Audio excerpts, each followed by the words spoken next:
All right, let's go. Let's go.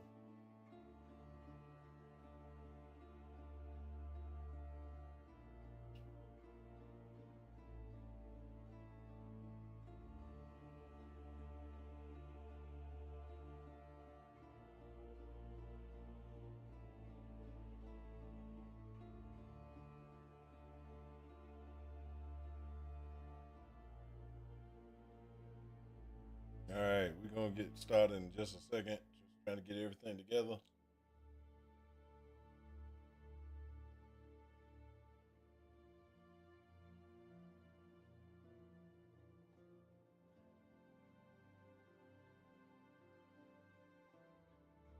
Trying to figure out what we're gonna do today.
Welcome to the party. It's your boy Mountain Tent. We're back again for another day. We're going to do a little Path of Exile, PoE building, things like that. We're just trying to figure out exactly, trying to make that perfect assassin.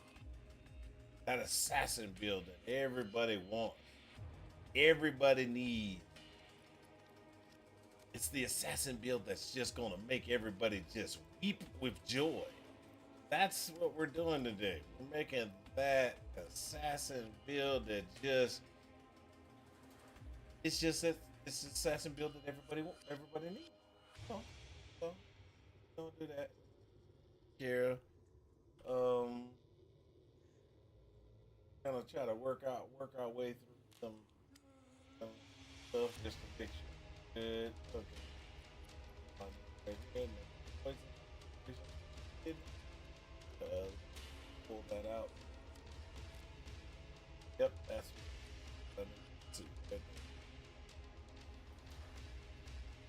So I wanted to make sure I had that 100% poison and get that 100% poison configured and set ready, and then we're gonna go from there. Okay, so like I was saying, what we're doing is we're just trying to get ourselves where we need to be for things to work out. There's a couple of different things that we need to do. So what I did was, first thing, I decided I'm gonna do daggers this time. I'm making a poison build using daggers. So this is one of those. We can do this one with a critical strike chance. This gives us that crit multiplier up, getting that crit multiplier up. We want that crit multiplier as high as possible because we're going to try perfect agony configuration.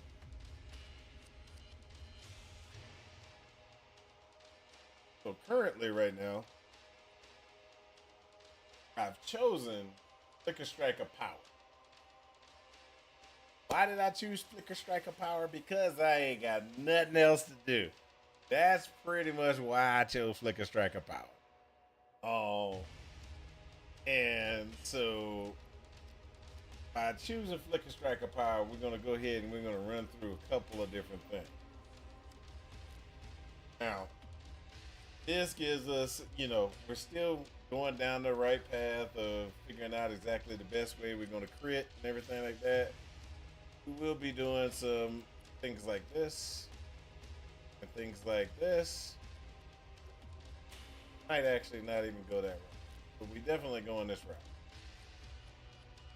So pull that out real quick. Calculation. Still at 100%, so we can actually go back into this one going this route, which does nothing but gives us more damage to our poisons and gives us that nice, beautiful damage over time multiplier that we're gonna be loving to see. So this is a standard configuration right here. This is nothing fancy. This is just, hey, we're trying to get ourselves to where we need to be.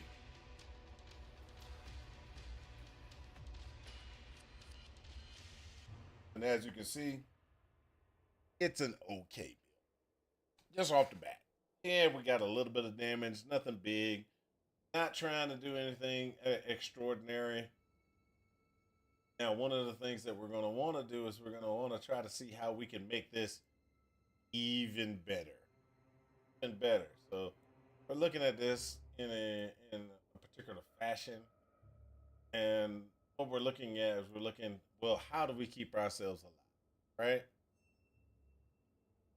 So to keep ourselves alive, we're going to have to do some finagling, things that I don't think we're going to be able to get done. But hey, let's just work it out. What we want to do is POE dagger. There we go. So we go into daggers. We're going to look and see what we got. So most daggers have a global critical strike implicit. And that gives us more crit strike chance, etc. There's some uniques that we can get, right? So what we want to look at is we want to look at the ones that are going to do us the most. They're going to give us the most. And so the ones that are going to give us the most probably going to be this one, which is going to be, hey, we already know that they're modifying heist. Okay. So since they're modifying heist, making heist a lot easier, this one actually could be possible. We might be able to get this one in a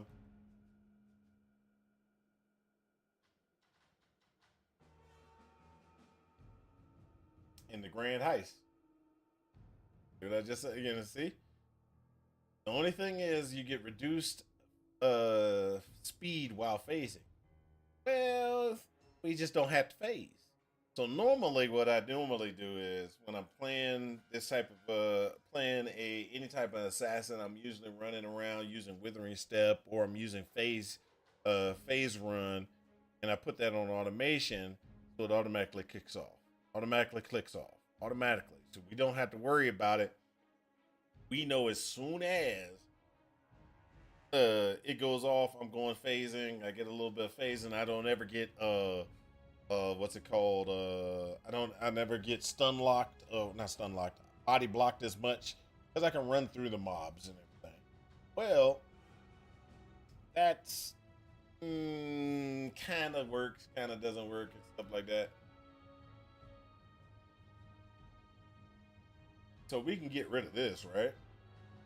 And we can do triggers an unseen blade every 0.5 seconds while phasing. So I could actually get this and turn it on, bounce around because I don't need to run. I'm going to be bouncing around. So I could get this and it's going to throw a blade out. Now that blade, that unseen strike, if y'all don't know what the unseen strike is, it's just a blade that kind of goes out. And the guarantee, I can do a guarantee by doing Watcher's Eyes. Do a Watcher Eye guarantee. Automation phase run will give you that as well. You can do automation. They say phase run, which gives you phasing. Withering Step gives you phasing as well, if I remember. So you could do either one.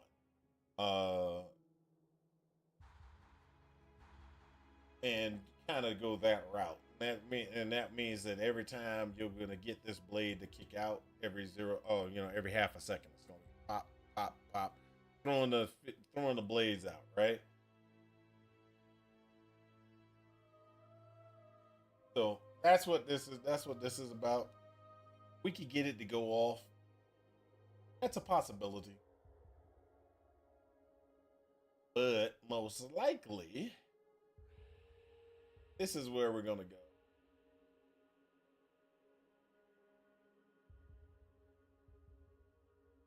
This is where we're probably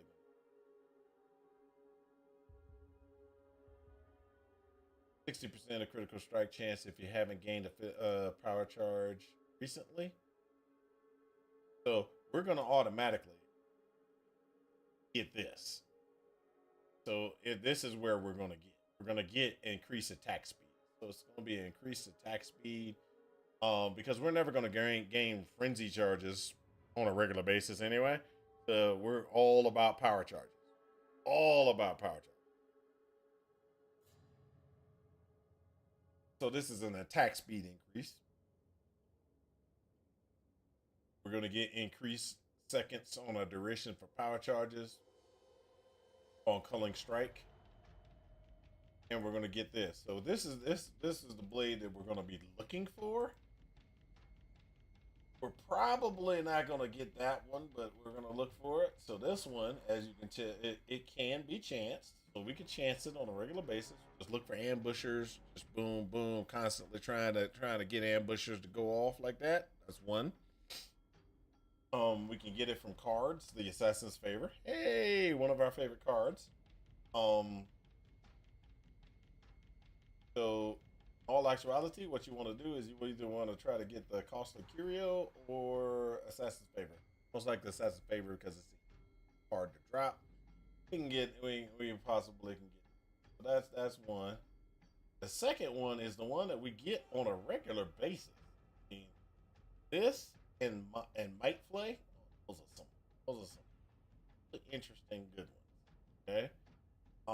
This one is really good because it's just extra health, everything like that automatically, and it's on per hit. Good one.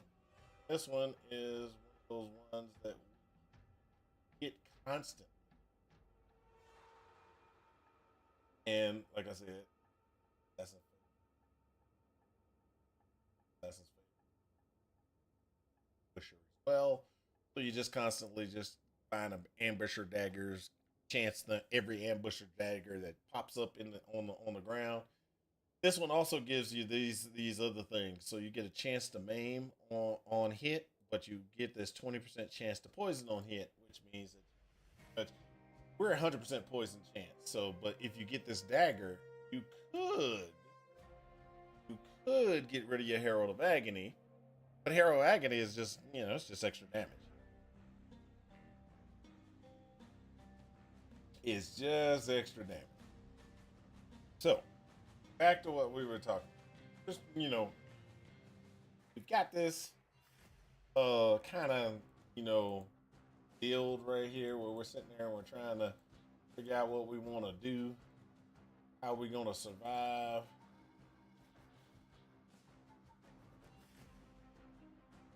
And so right now we're just kind of trying to figure out exactly how we're going to survive, what we're going to do for the extra damage. So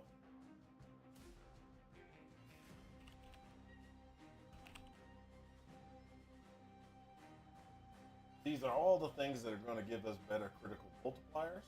So we're going to look at the dagger here, but the ones that's going to give. Oh, hey.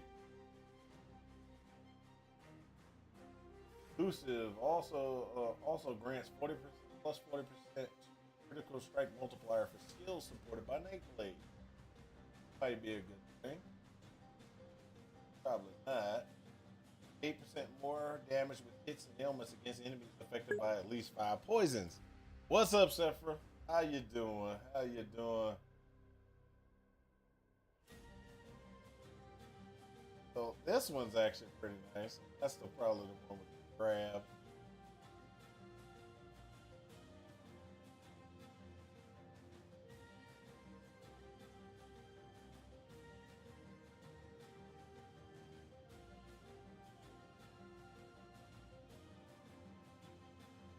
We definitely want to make sure we get as much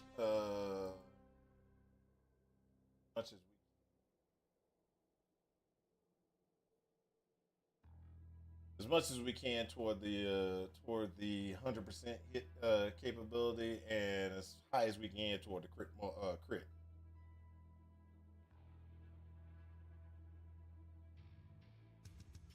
Some of the dagger ones are really nice.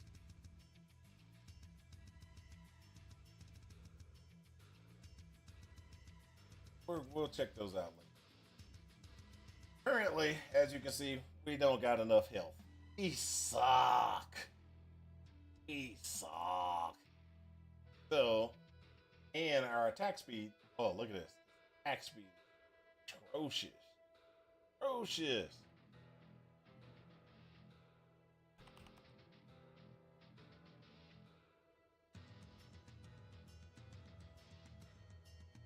We could do this so we can get a increased attack speed. We're at 2.8.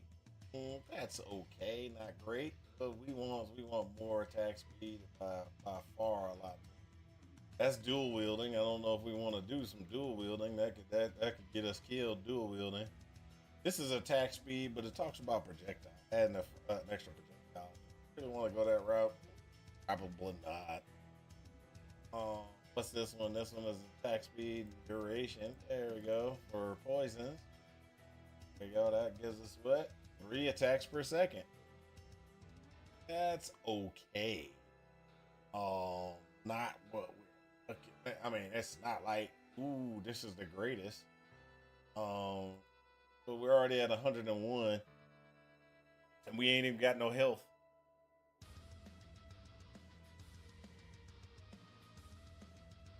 Yeah, our health is at 77. Not a good thing.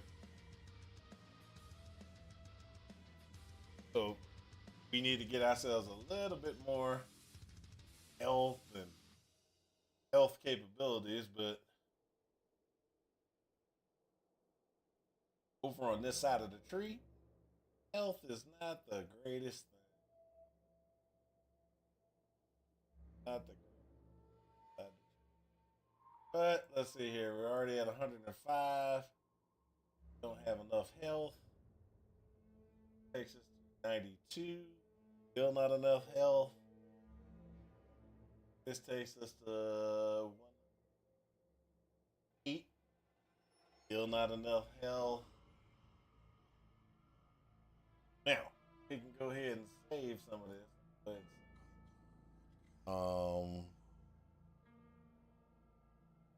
Flicker.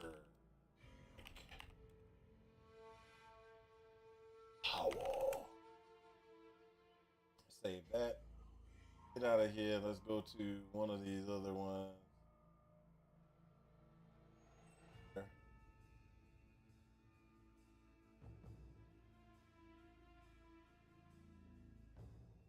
Grab that. far back. Oh, uh, I just why I'm doing that is I'm just trying to see what my effective hit pool is going to be without anything in our gear, anything configured, anything set up. It's just like, hey, this works. So right now we have elusive, we have chance poison configuration. So we can actually say, hey, I want him to be close. That gives us 98% chance to hit. We also can say we have power charges because that's what this whole build is going to be crit power charge. So we want to make sure we got power charges. That's going to give us up 92% chance to get a critical strike.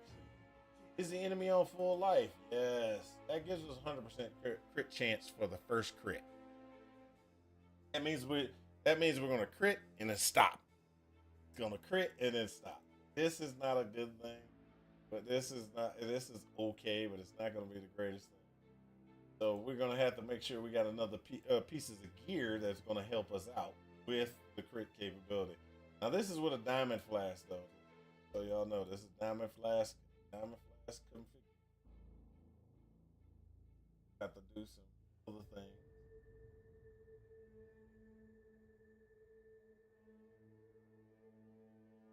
Now, one of the things we can do is like this is a silver. The silver is going to give us onslaught, which is going to give us attack capability.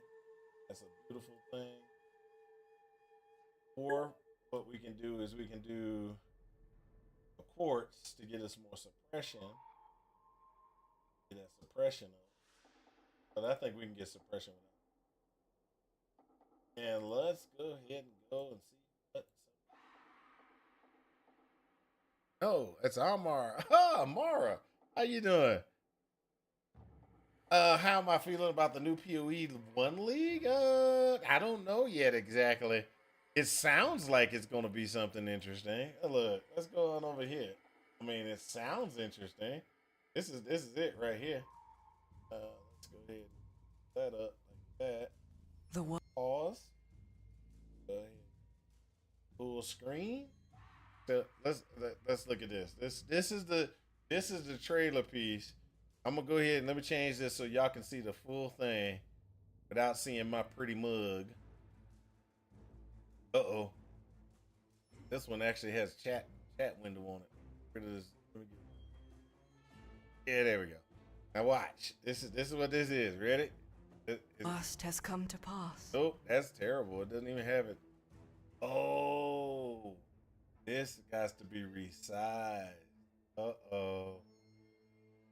Hold on for a second. This has to be resized. There we go. Let's try that now. This might work. This might work. This might not work. Hold up. Yeah, it does. The Hiveborn have invaded our world. We must drive them back before it is too late.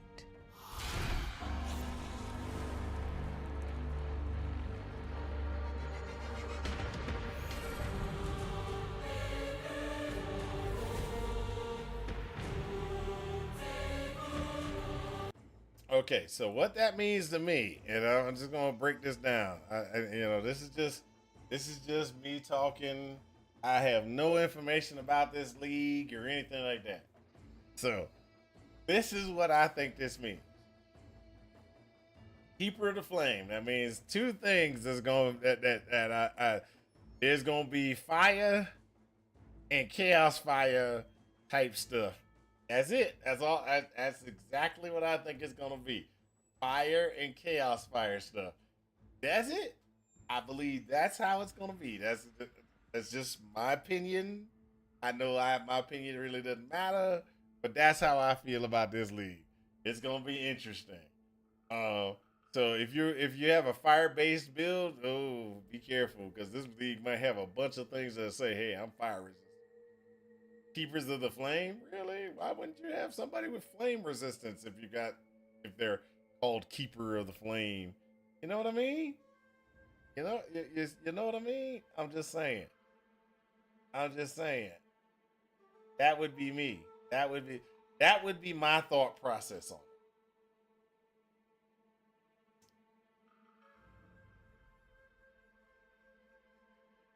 So, you know, yeah. I mean, this is just pure speculation, but yeah, that's how I feel. Speculation, but it works. All right. So, with that being said, I'm still just messing around. I'm not even joking. I'm just messing around. I have the build that the assassin build I'm gonna start off this league with. I know that Are We Dead Yet is been we him and I have been working around.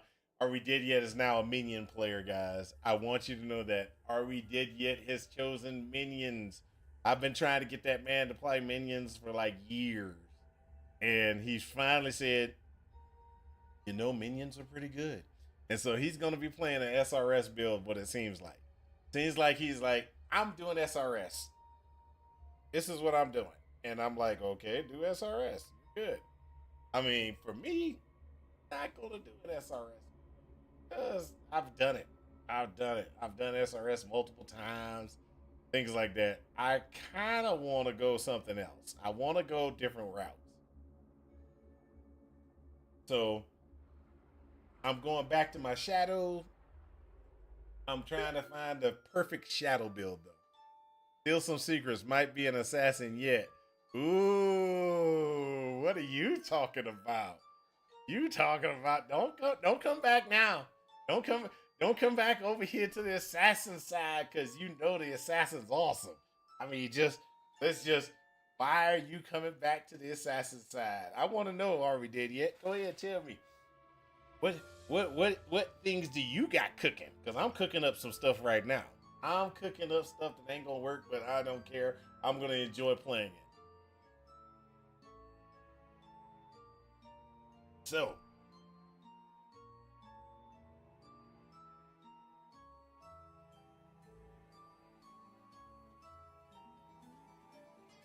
uh, uh, uh, uh.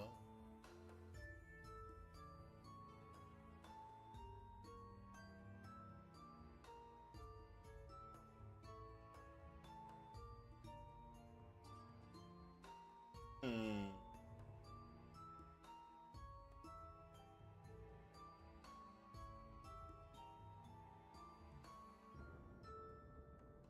Yeah,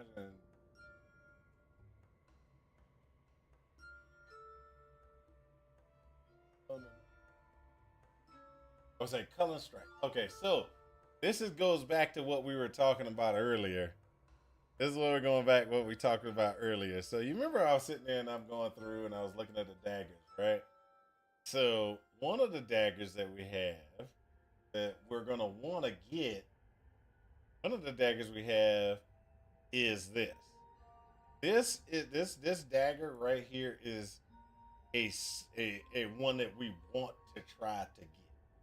The reason why is it says you gain life and mana on Culling Strike, and then plus 3 seconds to duration of frenzy and power charges on Culling Strike. So anytime you Culling Strike, you're gonna get more, more time on your on any of the power charges that you have up and running and existing, etc., etc. So this is where this is gonna be very interesting because number one, we need to generate uh we need to generate power charges every time we hit something. So that's this is okay. So this is where we got. Let's say this is where we got problems. Okay, so and this is where Flicker Strike can be interesting. Okay, so every time I attack something, I'm going to be attacking two things. Okay, and the reason why I'm going to be attacking two things is because I am going to be using multi strike. So I bounce, I hit two things. I'm gonna get two power charges. One of them is gonna automatically get eaten because it's gonna cause the bypass of the cooldown. And then I'm gonna jump and attack again, and then two more. Okay. And so I will eventually get to maximum power charges, and then I'll be bouncing around, losing a power charge on a constant basis. So I'll lose a power charge, gain, lose, gain, lose, gain, lose, gain, and I will constantly do that as long as I am critting, as long as I am getting critical strikes. Because if you look at the skill that I'm going to try to use, it says 50% chance, 50% increased critical strike chance per power charge. So I'm gonna every power charge I'm getting more and more crit chance. But you also have this 30% chance to gain a power charge on critical strike. So I'm going to be getting power charges a little bit. It's not guaranteed, but it's a little bit. So that's 30% from that one. If you go up here, I get another 20%. I get another 10% to gain a power charge on critical strike, right? So that's 40% chance of critical strike, right? Where this build will live or die. This is where the problem comes in. This is where this will live or die. You're gonna need to use this gem right here.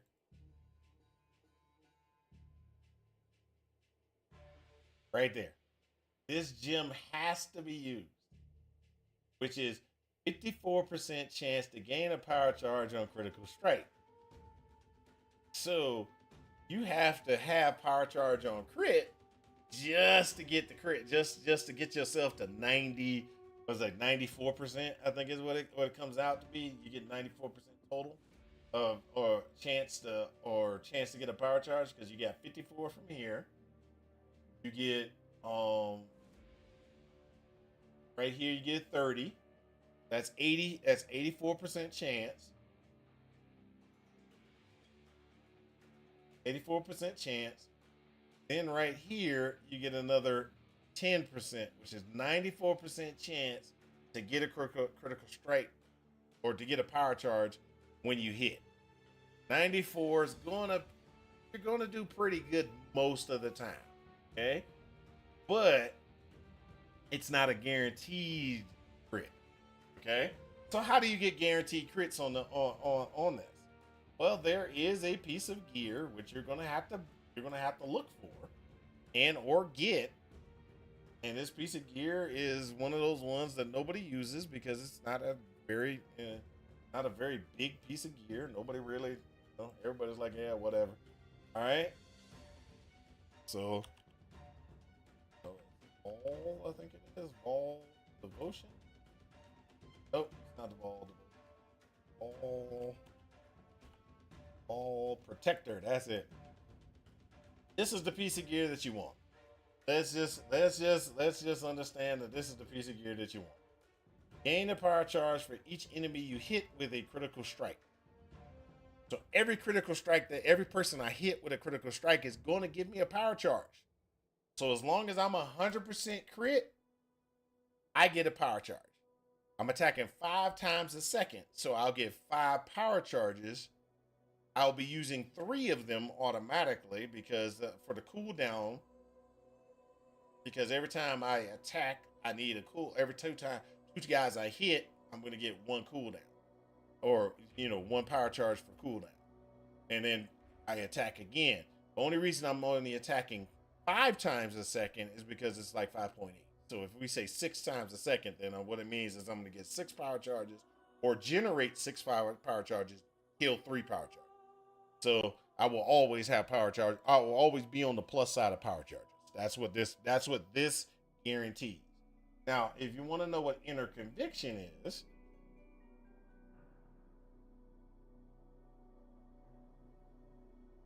gain power charges instead of frenzy charges. So I will never be able to generate frenzy charges.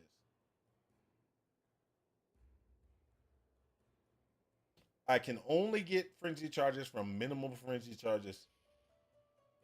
So you get the rings that say +1 minimum frenzy charge. If you get a ring that says +1 minimum frenzy charge, you can have frenzy charges, but you can't have frenzy charges So what this does is this makes this character or makes this guy so that he is able to pop power charges on a constant or use power charges on a constant basis. That's what you would do. So you would go in and don't do the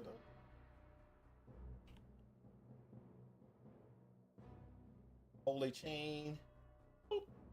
So this right here, if you notice right here, this will give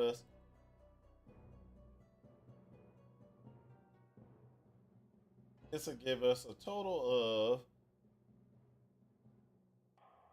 let's just say that just gives us correct that just gives us power charges constantly. There's no ifs, ands, or buts about it. Power charges will work. Now, one of the things that we had to figure out, or one of the things that so you're aware, one of those ones. There we go. Let's go here. So it's a holy chainmail.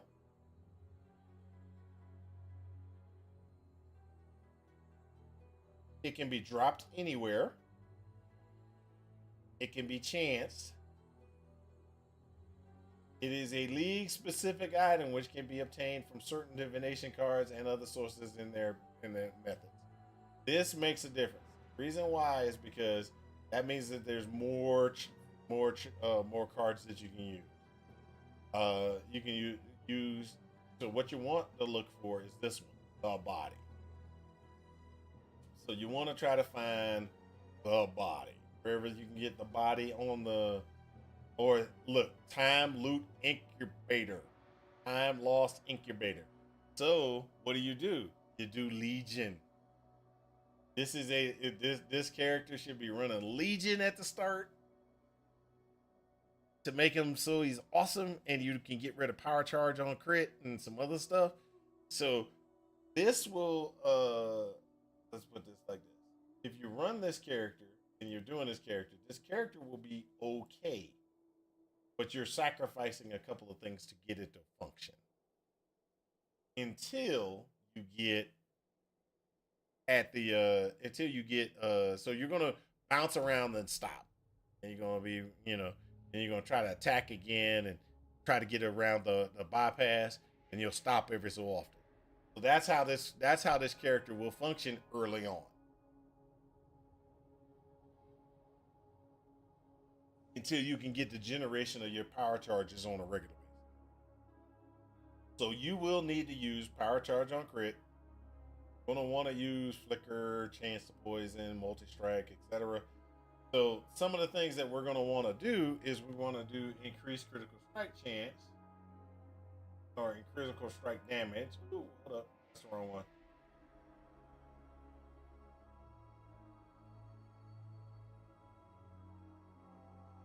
Increase critical damage, because as you can see, that takes us to 495, right? We want that 495. So that's 1, 2, 3, 4, 5. So you're going to be running this 4 link for forever. The Flicker Strike of Power, Chance to Poison, Multi Strike, and this. That's going to be forever. Now, the other one that that we're going to be trying to do is, so we're going to change this to straight. Oh yeah, what support? They say we need to use that. Unbound. Oh. Bound to give us about 7,000 per.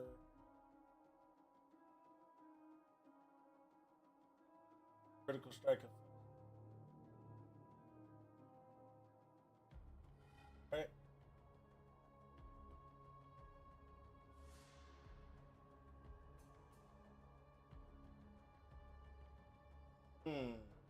Damage over time multiplier. So, oh yeah, it takes us to 5.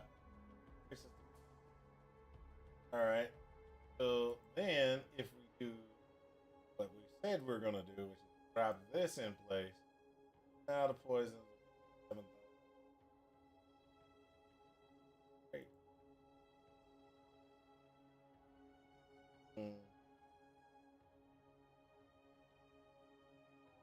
Poison.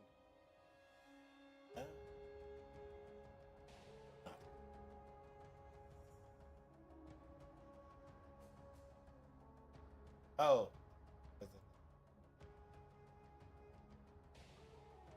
So we do have a problem where we gotta rectify craft. We're gonna have to craft a ring. The diamond. Craft me a diamond ring, people.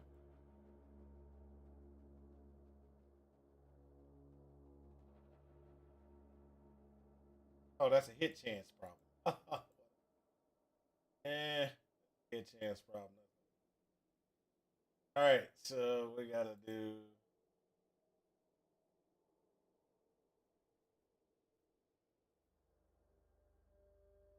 Gotta do some gloves.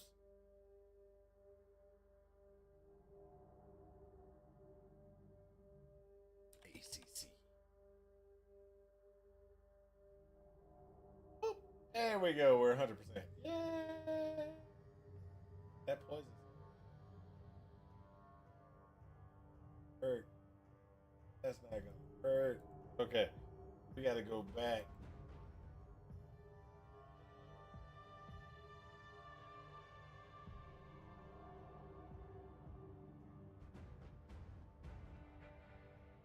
We can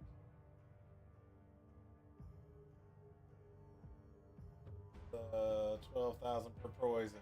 There we go. Going deadly. 15,000 per poison. Hey. Okay.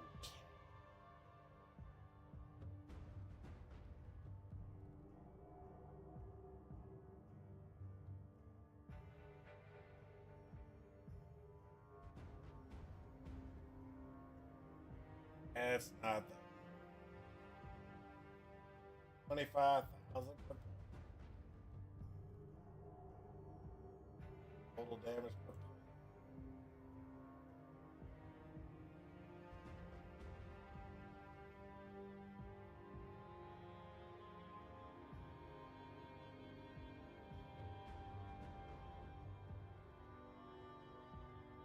That's just terrible.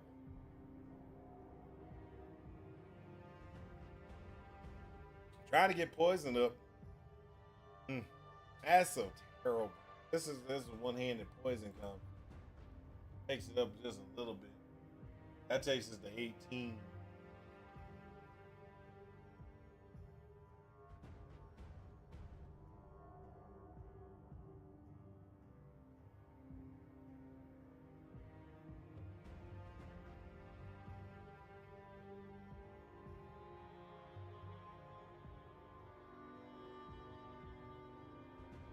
But we got problems.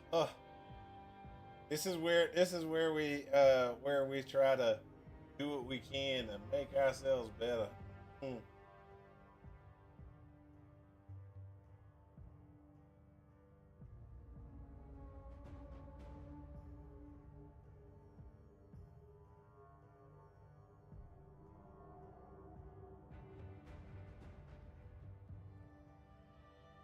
So we do got okay. This isn't a great health pool. Want to be about 100. If you can, you want to be about 120. Where we are on the tree makes it hard for us to get 100 unless we go further down this route, and there's some ways to get the extra. But this is a sad day for assassins again. It's a sad day for assassins. Now, don't get me wrong. There are things that we can do to get this build to work by enhancing the gear pieces, and we can get more damage in here. But basically, what I'm trying to do is I'm trying not to go too deep into the the abstract.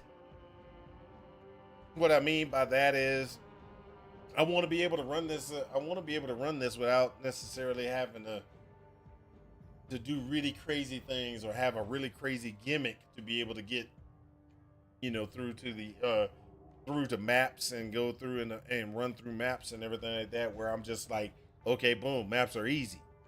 And so what I'm trying to do is I'm trying to keep it in that ratio where I'm like, okay, maps are easy, and I don't have to worry about, you know, stuff being too crazy. So this is where all this stuff kind of comes into play, where I'm sitting there and I'm just going back and forth, back and forth, back and forth. So we already know that this is going to be one of those interesting configurations. So as you can see, the damage output. Let's just put this back to power charge crit. Let's pull this out. We can get diamond rings. Diamond rings and take it down a little bit.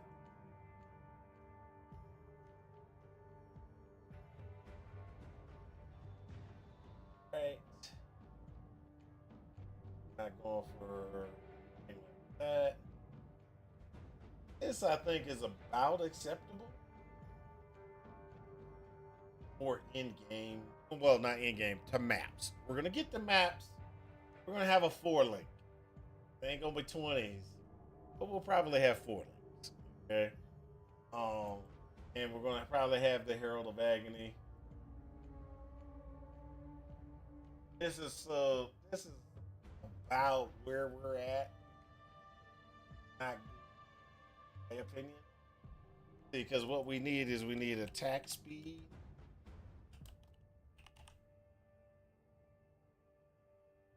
What we want to do is we want to get ourselves around about 6.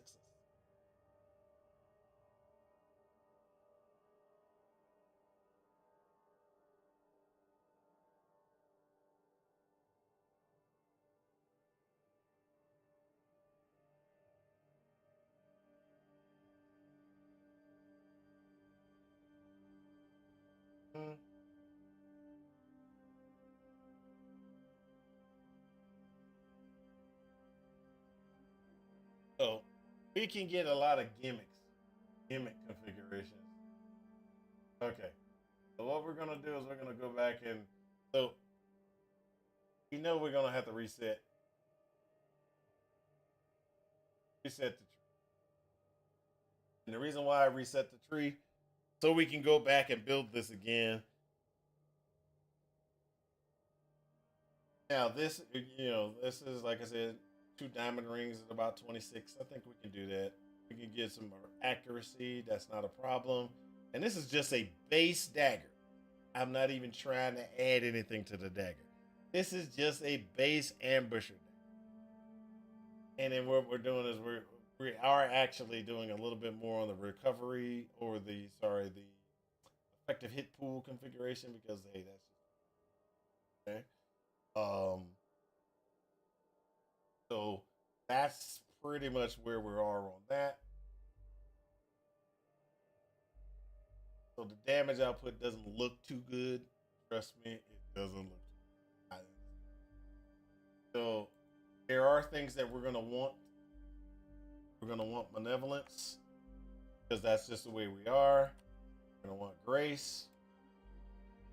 That's just the way we are. Is there anything else that we're gonna want? Oh yeah, let's go ahead and do this. We want automation, steel skin, more duration, and last but not least, we're gonna want phase run. Now, you could do phase run, or we can do withering step. Now, I'm gonna tell you the differences between phase run.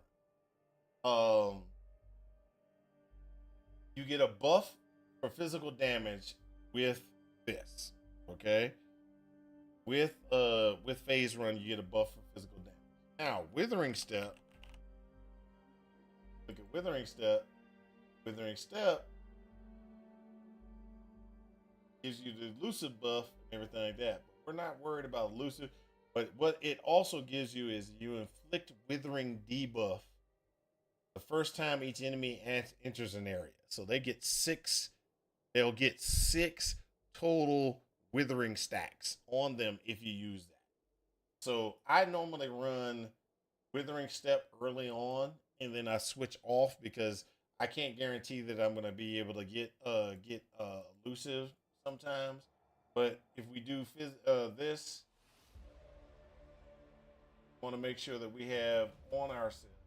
Oh, sorry, we can't do that yet. We haven't even done it. We already determined the things that we wanted. We want to make sure we get Mr. One. We want that elusive buff immediately. This is not the first one. Back up. We back up before we get in trouble. The first choice that you're gonna get, first choice you're gonna do is either you're gonna do this one or you're gonna do this one.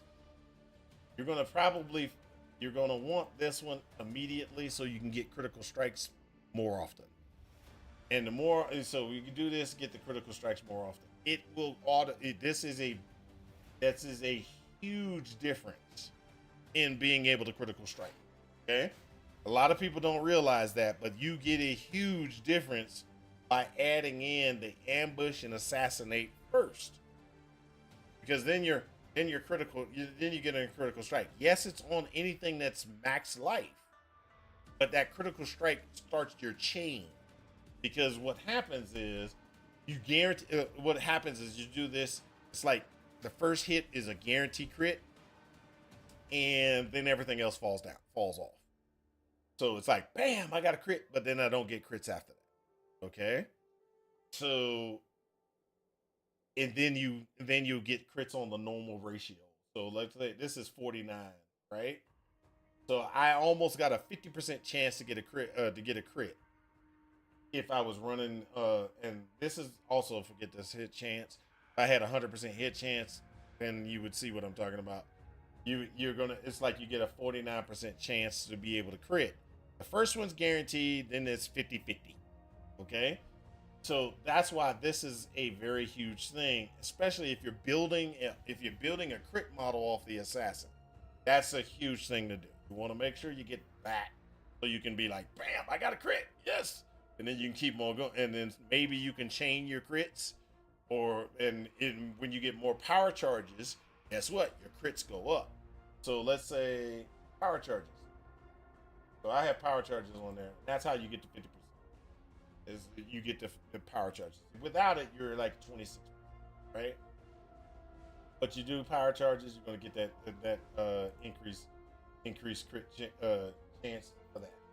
So this is a huge thing because when you do your first hit versus somebody with full life, you got a 99.5% chance to crit that. And that's without anything inside the tree. That's without anything. It's a huge major difference. If you're trying to crit, this is a huge major difference. So that's why I always go, if I'm doing a build that is crit and it's all about crit, this is my first choice always. You can spec out of it because you might need this initially so you can, while you're leveling, you're getting your crits. Then it takes 5 points to remove, 5 points to remove. So you got to have at least 10 regrets or 10 total respec points to pull the points out of that and move it to somewhere else. But the first thing you do is you go here because I want crit. I want a crit. I want things. I want to hit things and have it go or poof or whatever you're going to do. You're going to want to get that type of situation. Now, this is just my experience with working with assassins. I am an efficiency guy. And so what does that mean? That means I want to get as much damage and do as much as I can with as cheap of money as possible. Get me the maps. That's all. Get me the maps. Let me run through maps. I don't want to have 10, 15 divines to just be able to get the character to function. That's why a lot of the builds that you'll see me working on, they'll be like, I'll have an example. we go to testing. You see all this? This is nothing but testing, testing, testing, testing. It's just looking for the things that will work where I don't have to spend a ton of money or I don't have to craft up some heavy stuff to be able to function and be able to do very good inside of maps. That's my thing. I want to get up there. I want to get there. I want to spend as little chaos, as little divines as possible, so I can just run through T16s, gaining as much currency as I can get, so that I can do other things. Now, I spend a ton of money on building builds, but the one thing that I do not like and I do not do, which is my problem, I don't like crafting. And since I don't like crafting, I just constantly look for things that don't require me to craft. So let's go ahead and put this back in. So this is the first thing you're going to do is you want these two. Okay. The second thing you want to do is you want to go ahead and go on and do this, because what we're trying to do is we're trying to get a little poison.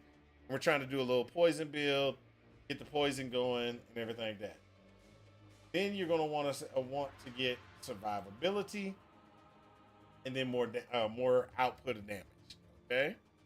So that's what we're doing right there. So we got this. This is what we're doing. First is here. Second, third, fourth. Now, if we get enough things inside of our tree and enough things taken care of, we can get rid of this one. We can put it in here to get that extra damage from the crit and everything like that. Because now we're running a whole different route. Make it to maps? Yeah, make it to maps. That's all I care about. Making it to maps and getting through maps. Hey, you know what Ari did yet? That's all I care about. If I can't get to maps, I got problems.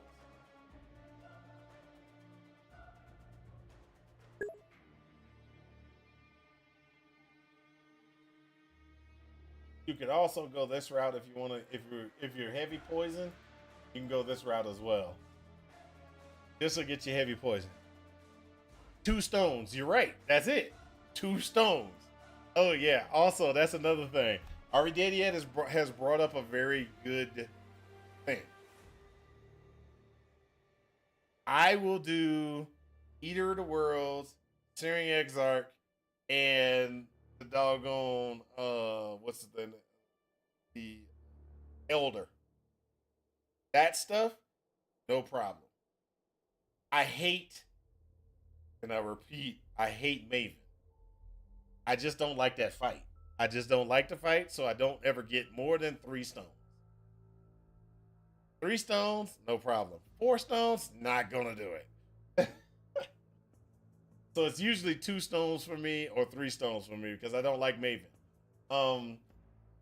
So we were talking about the crit and the crit chance and stuff like that. So let's go ahead and talk about how we get crit. So to get crit inside of this build, wait, you're going to Exarch with no defenses? Ow, what do you mean? I got defenses.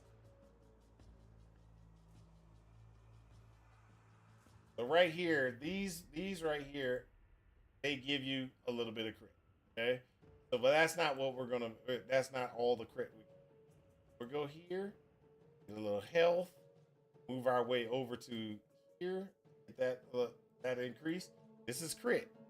It's also accuracy. You grab the first 500. Always grab that first 500, right?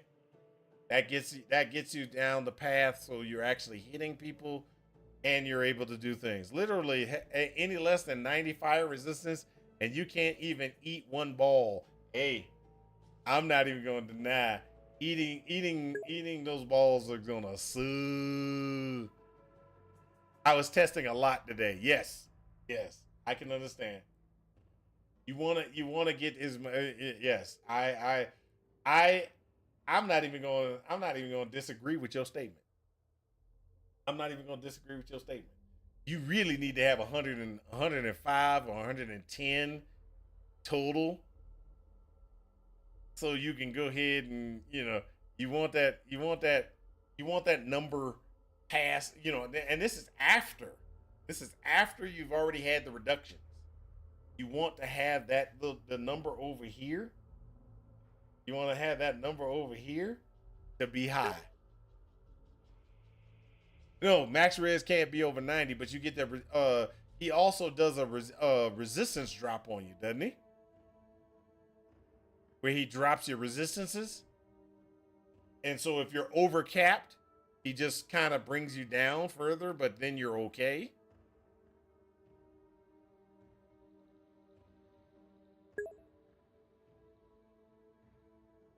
Oh yeah, see, like I'm not gonna be able to not like I won't be. Come on, are we dead yet? You know I'm gonna step on the things and lose my resistances. Okay, that's come on. You know I ain't got skills like that. So what we're doing right now is we're just grabbing the things that are gonna give us more critical strike chance, right? So this is all the critical strike chance that we can get in the tree without going and grabbing critical strike chance from other locations. So there you go. That's all the critical strike chance we can get without going dagger specific. So this is something that most people don't realize when you're doing assassins, things like that. When you're doing an assassin or you're doing and you're trying to do crit, these nodes here, this node's here, and these nodes are very important. This is a 40% increased critical strike chance. It's like three. It's like 3 points. It's like almost like 3 points by putting that in. It's 3 points to your critical strike. Okay. So then what we're gonna do is we're just gonna go dagger. So let's go ahead and roll up here.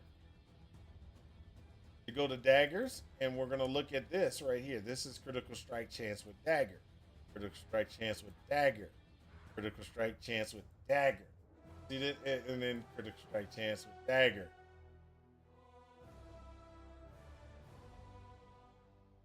So we're already at 95%, just making sure we get this. So we're 95% chance for critical strike. Now you remember I was sitting there and I was saying, initially you go this route and everything.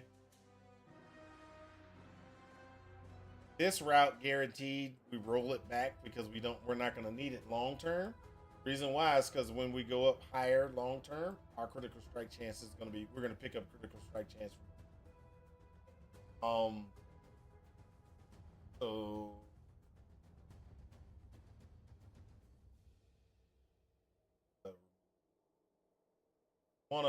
we want to see what we can get critical strike without going too deep into other things, because the potion won't necessarily be up all.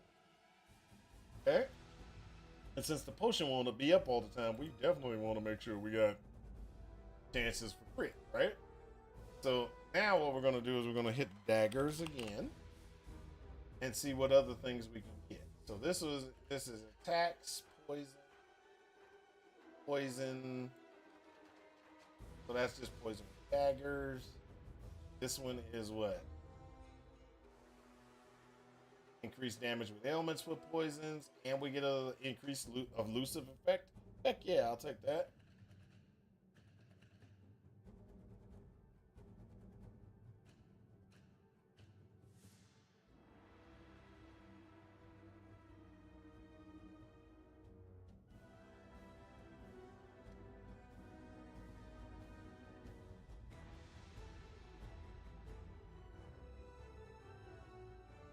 Let's look over here. Ah, there we go. That's the one we're looking for. Right here.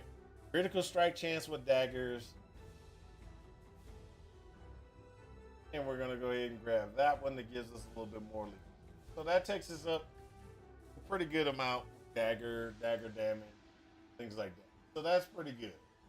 This just gives us increased damage with daggers. Poison, chance to poison on hit. This one gives us the critical strike multiplier with daggers. And then we can go ahead and move on. But These are the things. Now, so are we dead yet? You've been playing around with the assassin on Searing Exarch, or you've been sitting there and you just been I'm playing my guardian running around with Searing Exarch. So this right here is a okay configuration. We don't have too much. This gives us a little bit more health as well. We're gonna have to come up here and get that health because we definitely want it. Want to get that health. That takes us to 123. That's okay. 123 is okay. And the reason why I say 123 is okay is if we do things right, we want to go ahead and have life. We want to look for T2 life. Everybody says T1. Sorry to say, I won't put T1 on my gear because T1 on my gear doesn't usually happen. Usually around about T2.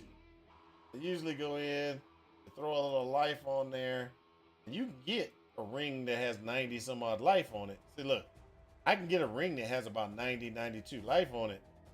A ring that has 114 life, it can happen, but is it normal? Is it normal to get that really easy without spending tons of money or money with the things that I want on it?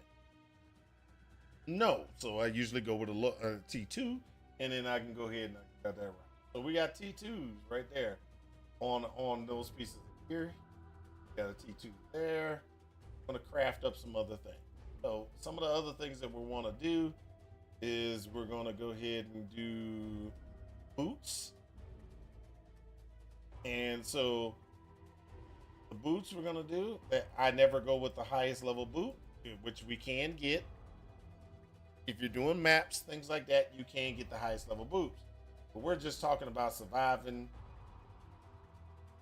And so I'm doing T2 there and movement speed. I actually do this because, hey, 30 movement speed, I try. I put that in place. Boom, boom, boom. We want the helmet. What kind of helmet do we want? Evasion helmet if we can get it. I do lion pelt.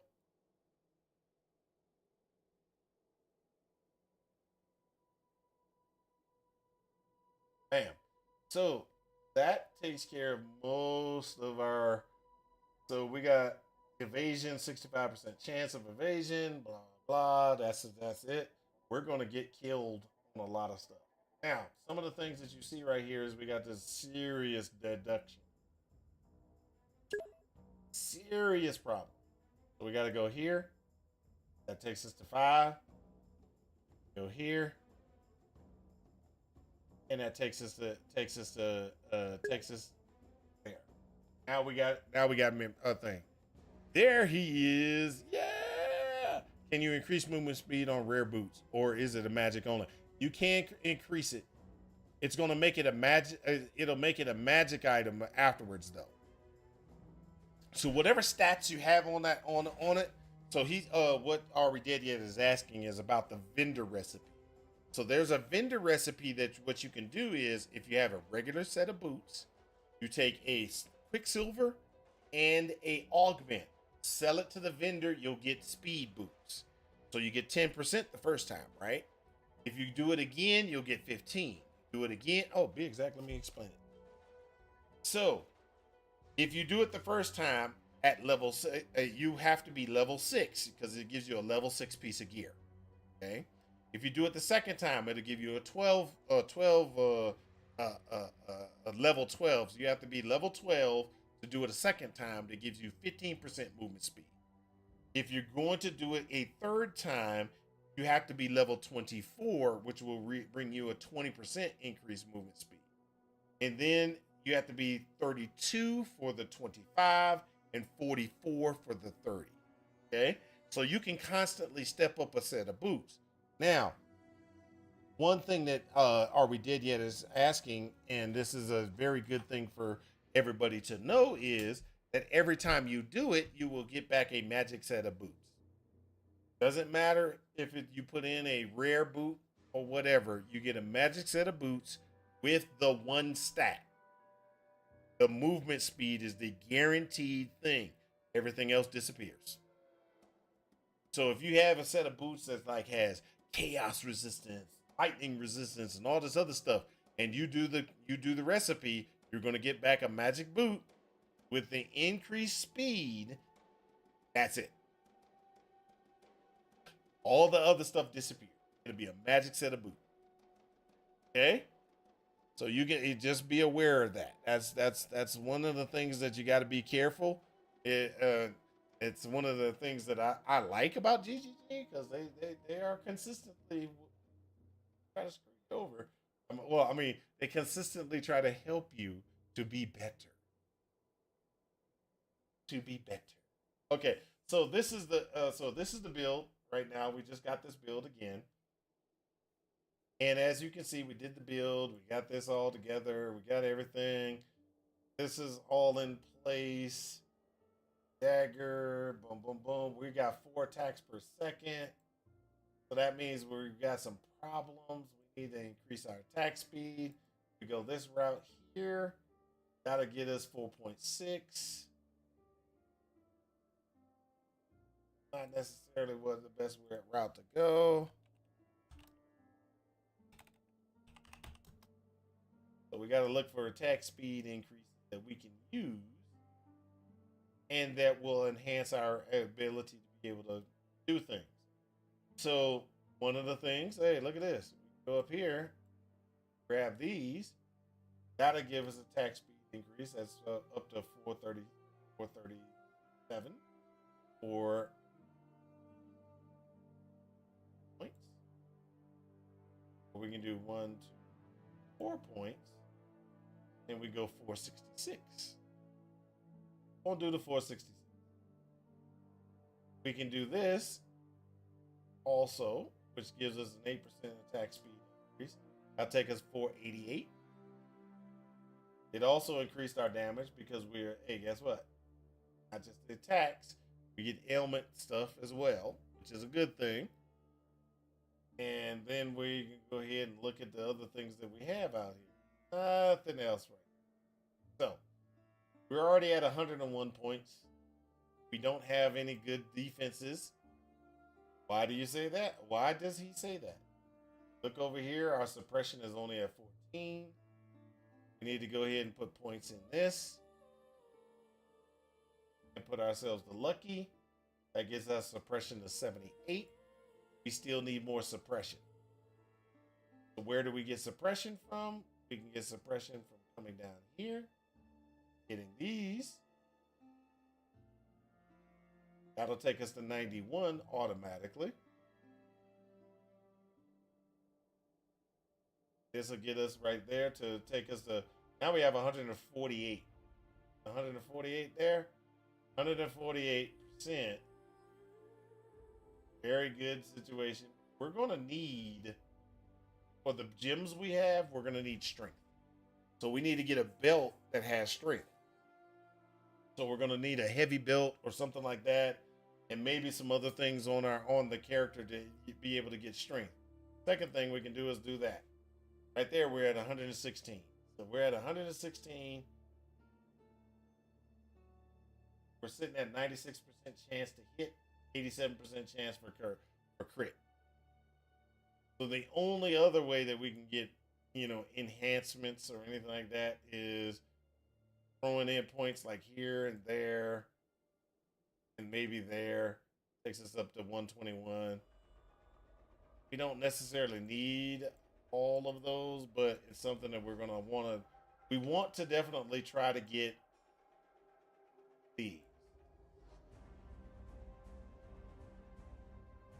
And the reason why I say that is these are definitely those type of things are definitely these jewel sockets are definitely something that you can use to enhance your build and make your build, pretty strong. It's just a basic enhancement type thing. So this is, and like I said, this is one of those where we're sitting there and we're going down the route. Said we're going to do crit. We haven't done this makes us so we can hit 100% of the chance time. Just when they're on full health, we'll get to 95. Not a good. This is not a good look for us right now. 95% chance when they're on full health.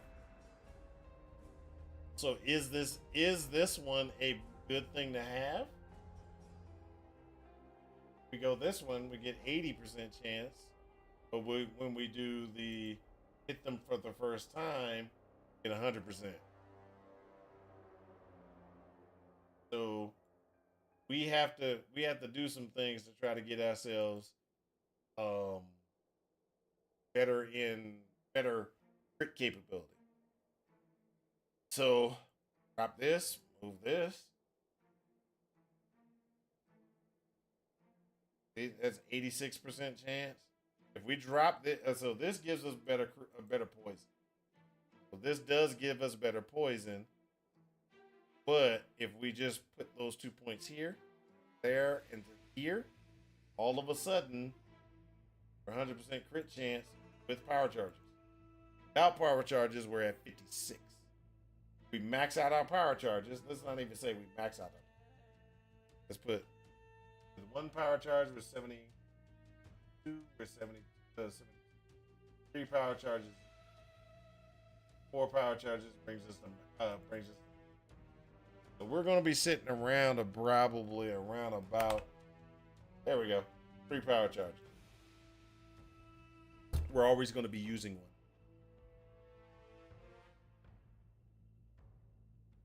So this is where having a potion brings us back up to 91.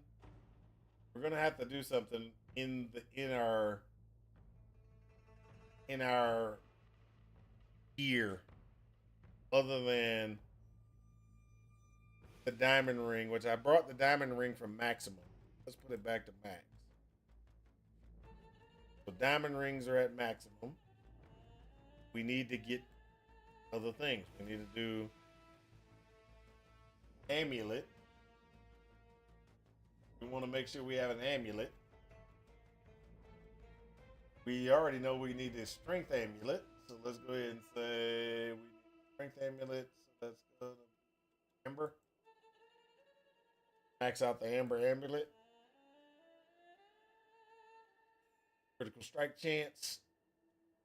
We take the critical strike chance at 2.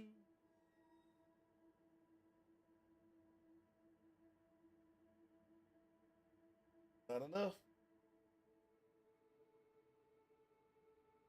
Means we got to go here to the weapon. Ambusher. Strike chance. Try to get that. Now we're at 100. So, as you can see, I try to keep as minimal things on my gear as I possibly can, just to try to get the things that we need. Then, from that point, we can move on to other things. So right here, like you remember I was telling you, our crit strike chance capability, yeah, we crit. We got 100% crit chance without the having to be on full life, etc. configuration. But we have problems. I will point this out. Even though we have a 100% chance to crit, we got a 94% chance to get power charges. And I did explain this earlier. Hopefully people have, or hopefully you've been here a while and you understand what I mean. Okay, so we have a 94% chance to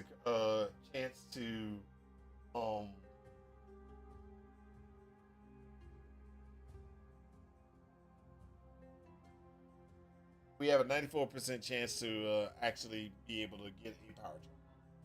So Flicker Strike is going to be running around.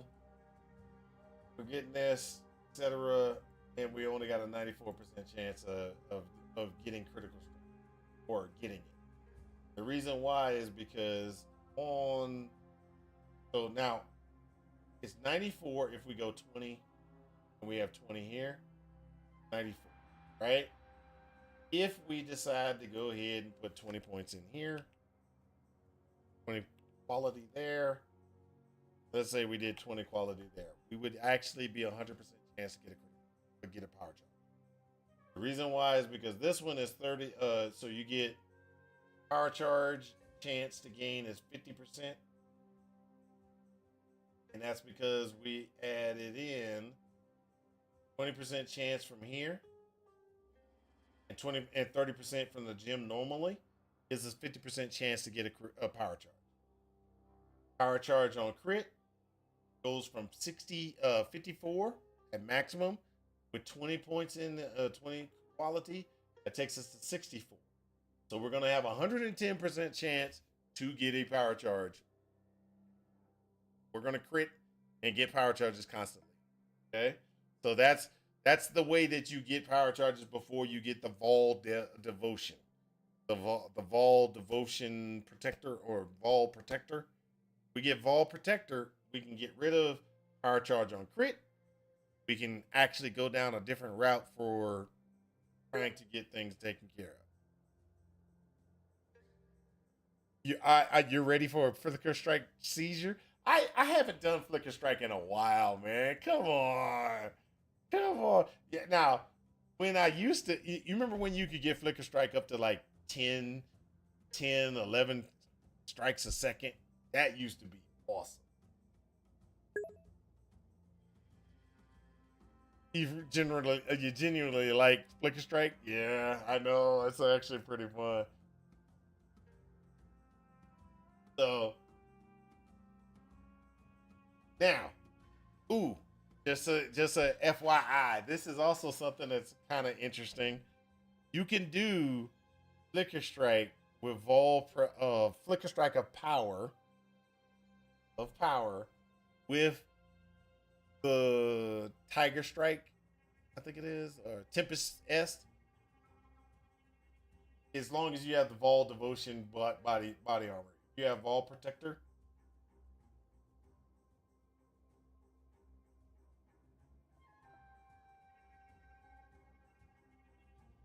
Not enough. Kind of generating enough.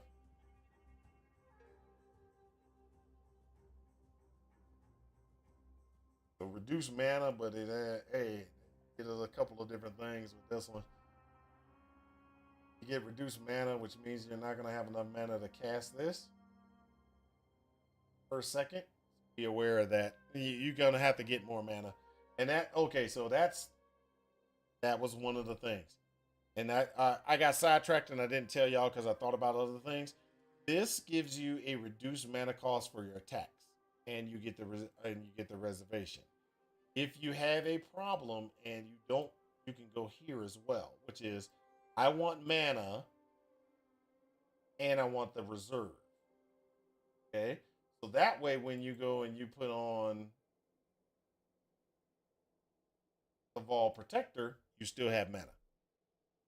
So you still would have enough mana to be able to execute, as well as one of the things that this does is this gives you increased mana, and this gives you recover 2% of mana on kill.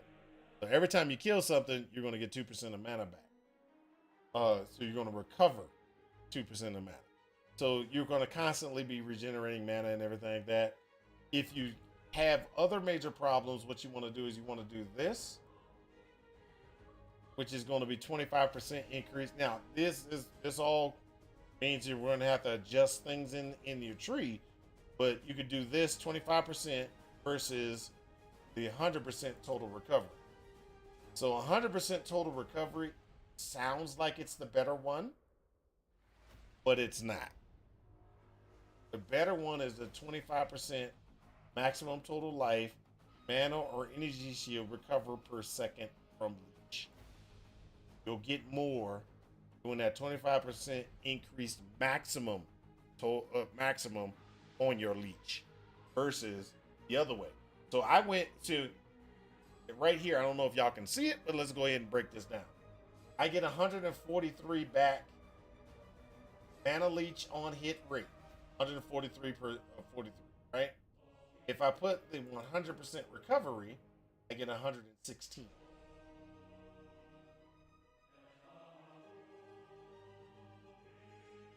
The 25% is always the better one to do first. Then you would move over to if you're doing it and you have another leech spot or another leech thing, then you add that. If you're going for leech mastery, you have another leech mastery. Then do the 100, which you can do that up here somewhere. I used to do that, but up there. But then you can do the 100. Then you're sitting there and you want that leech rate to just come in higher. That also did affect. I didn't show it to you, but it did affect the life leech as well. So let's pull this down. Oh, it didn't show it. So this one is better for life leech. This one doesn't affect life leech as much, but it definitely affects your mana leech. So also that makes a difference on how it also makes a difference on how you're actually trying to get your health back. Trying to get your health back, you're going to want to do the 100%. Trying to get mana back, you want to do that 25 at 25 thing.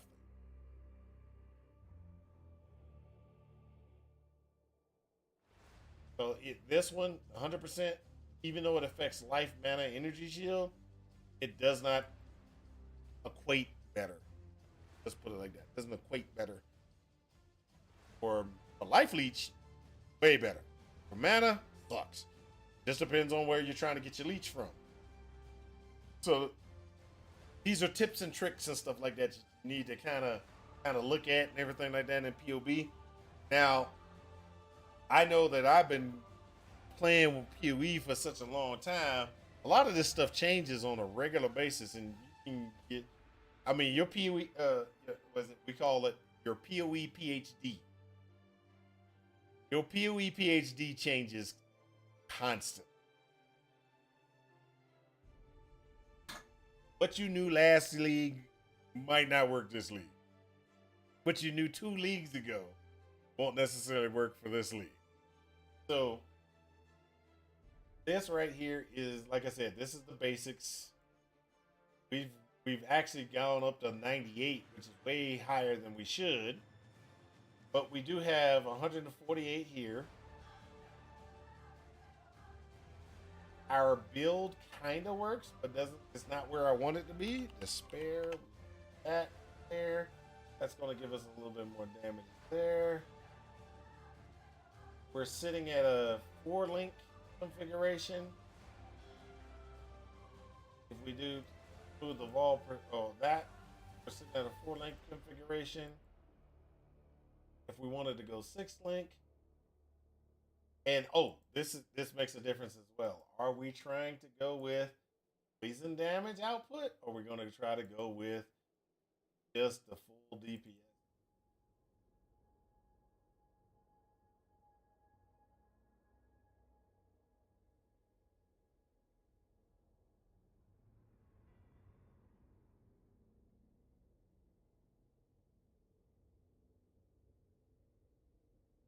So that's also another thing that's kind of funny. Yeah, you see how we're doing Flicker Strike, right? And one of the things that you can do with Flicker Strike is we can actually do Summon Phantasm, and it's gonna do uh more damage overall. You get more damage by doing that. If we do this, it's gonna be Unbound Elements. We want Unbound Elements, added chaos, etc. And that's just gonna be where you're gonna do. You're gonna throw that into your body armor, stuff like that. Not a great configuration. We did not get to the sweet numbers, people. We didn't get to the sweet numbers. Now, can we get to the sweet numbers? Most likely. Sweet numbers, what I mean by sweet numbers, okay, so let's just be honest. Sweet numbers is about 1.5 million. 1.5 million to 2 million is your sweet number. If you're not getting to 1.5 million to 2 million, you're really not going to do a very good in T16s most of the time.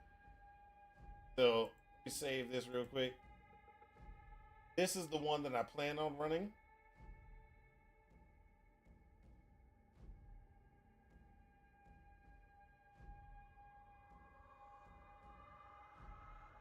And as you can see, it says 800,000 points of damage. It actually does more, but I can't. POB has problems calculating it. Then we have this build, which sucked, but it is a Blade Vortex build. It works, but I have concerns because it only has an effective hit pool of 42,000.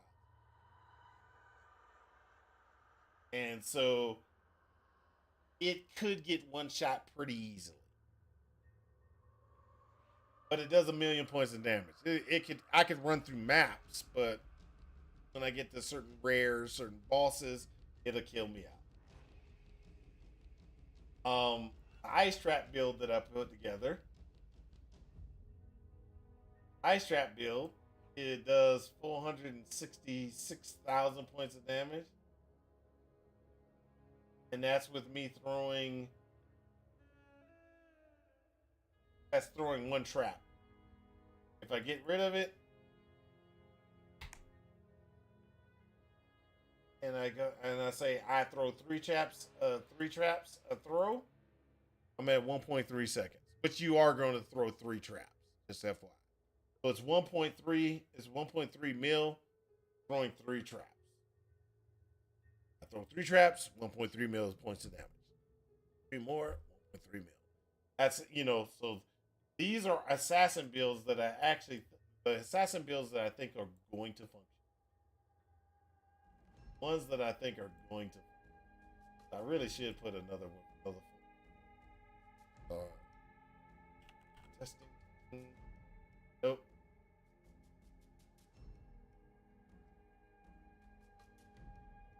Fail. So in the fail situation, I think the EK Destruction is going to fail. I think the Flicker Striker Power is going to fail. Aya Winter is not going to fail. This one actually is a good one. This is a Saboteur Aya Winter, just FYI. The Ice Trap, Poison BV, and the Ball Lightning build will function. Now, I can show you one of the builds.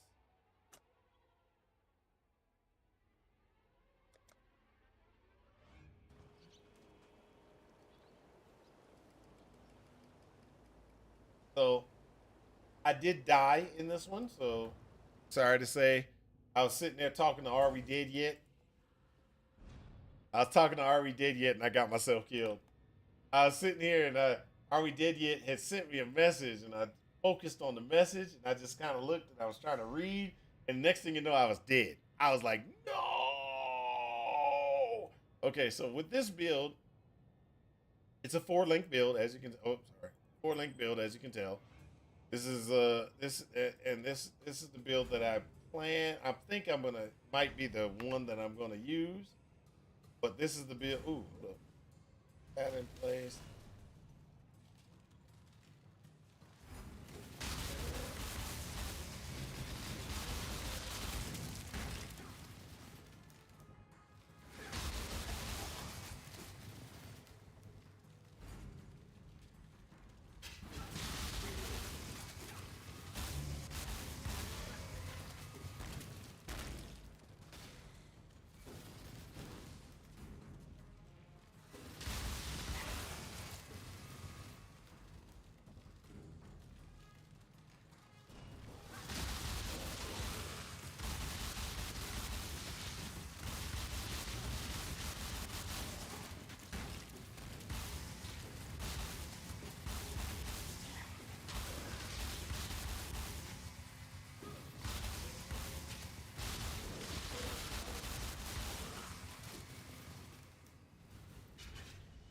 So this is my assassin build that I plan on playing.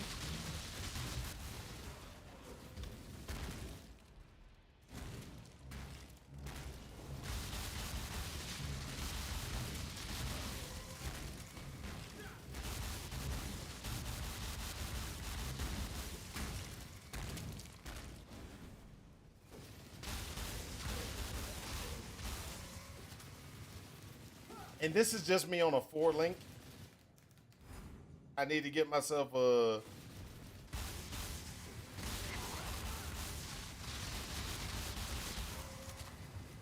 with all the other things that I want on the build. I think it would be a very effective build.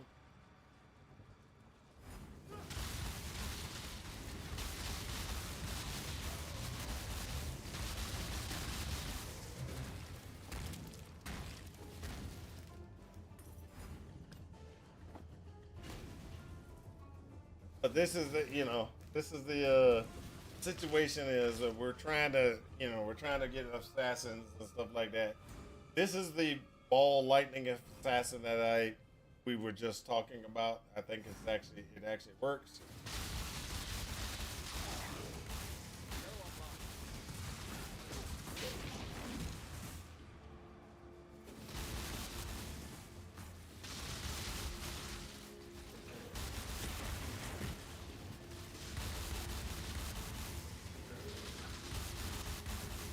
I hate those little balls. At least that's better than the other thing. Ah, it's a ball chasing me. Like shields.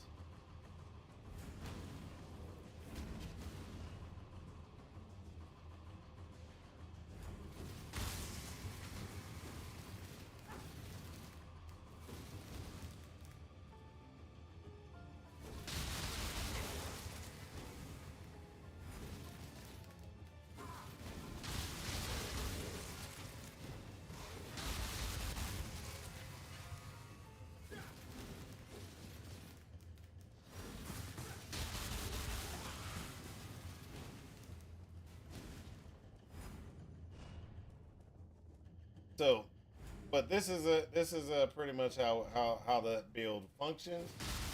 It's not one of those things that we can.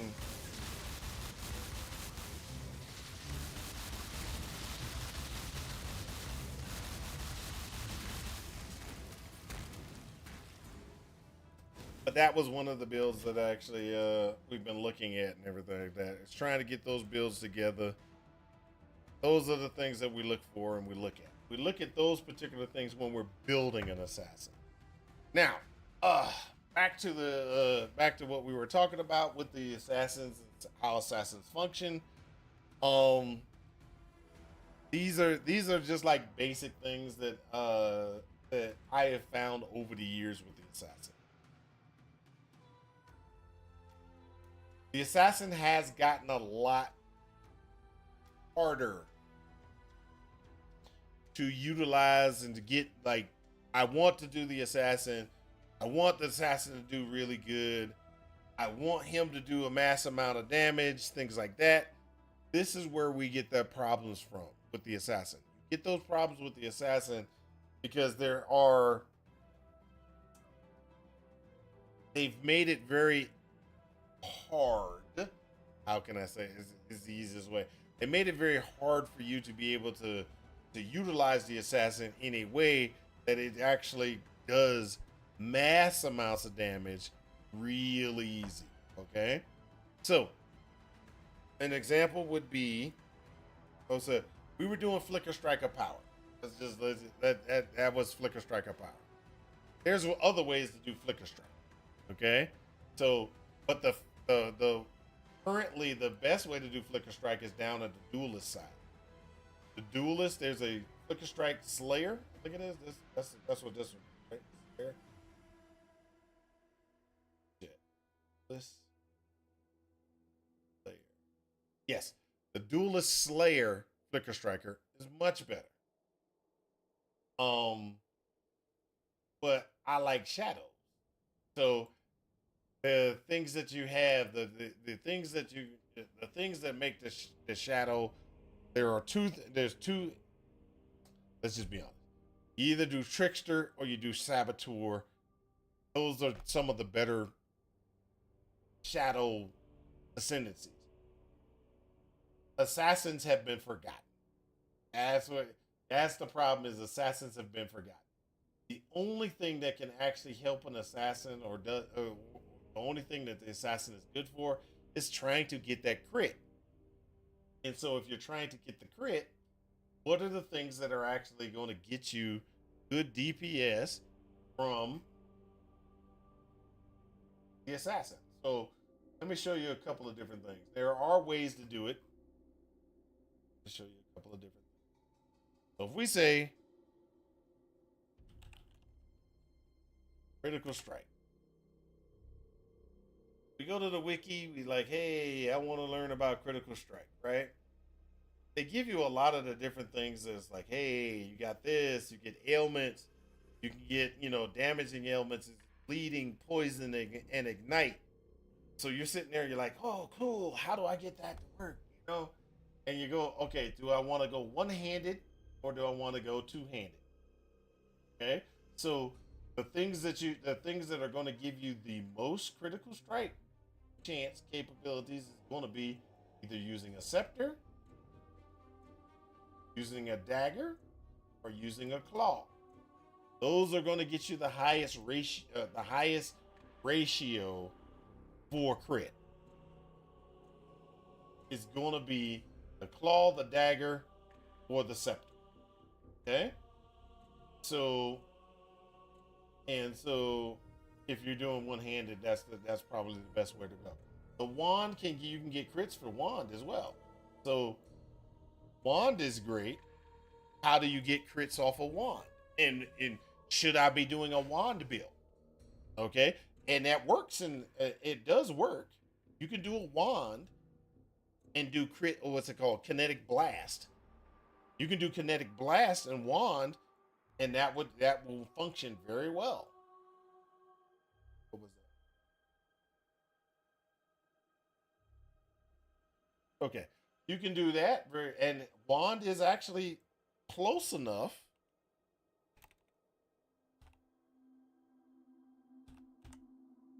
Wand is close enough that you could possibly do it from within this range. Within this, you can get wand attack damage, things like that, and get wand, and use kinetic blast. Go for a particular way of doing it, but that's a possibility. It is an acceptable possibility, but that's more of a travel to get to what you need. Okay, so then we got so skill, critical strike, potential. You have all these different things that are very good at or that you can use. These are things that they're going to give you crit. Okay, that's like, hey, this is the lightning spire trap of overload.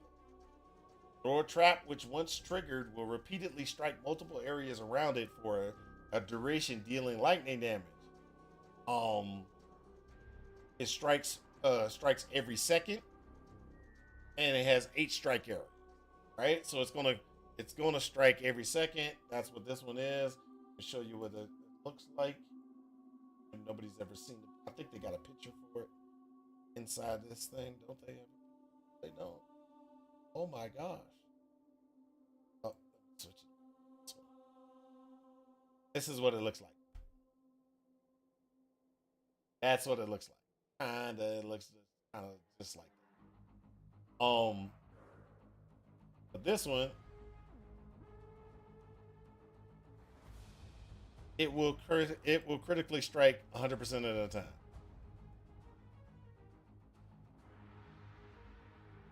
So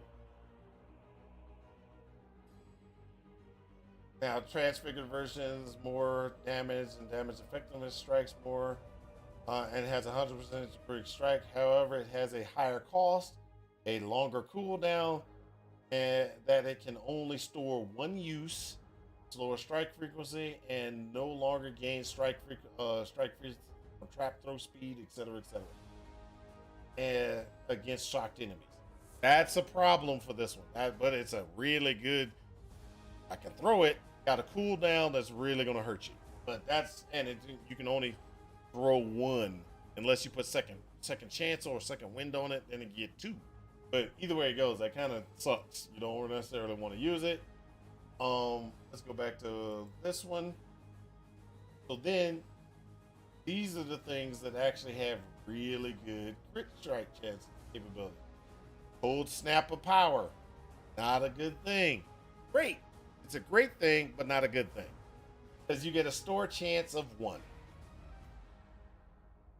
You get a stored chance of. Now, I actually thought of some craziness with the Flicker Strike, right? So I thought of a crazy build one time, and I tried to get it to work, and it didn't work. It didn't. I could never get the damage output to go correctly. But SRS of Enormity has good crit chance. Yes, yes. That's a minion build. I do minion builds. I know these things. Okay, so one of the things that we were sitting there, and one of the things that which I tried, and I'm gonna show you. Flicker Strike of Power. Cast on crit. Cold snap of power. And the reason why I did that and everything is because I was sitting there and I was like, hey, I think this will work. I was like, I'm gonna try this, and I'm gonna do this, and this will be the like the awesomest build. Nobody has ever done this, right? I was like, nobody's ever done this. This will be awesome, right? I was like, yeah, this is gonna be the best build ever. I'm a flicker to a location, snap, flicker, snap, flicker, snap, flicker, snap, flicker, snap. It just be like, bah, bah, bah, bah, bah. It's just gonna be the greatest build ever. This, it does work. It does work. Creates a sudden burst of cold in a target area, damaging enemies. Cooldown can be bypassed by expending a power charge.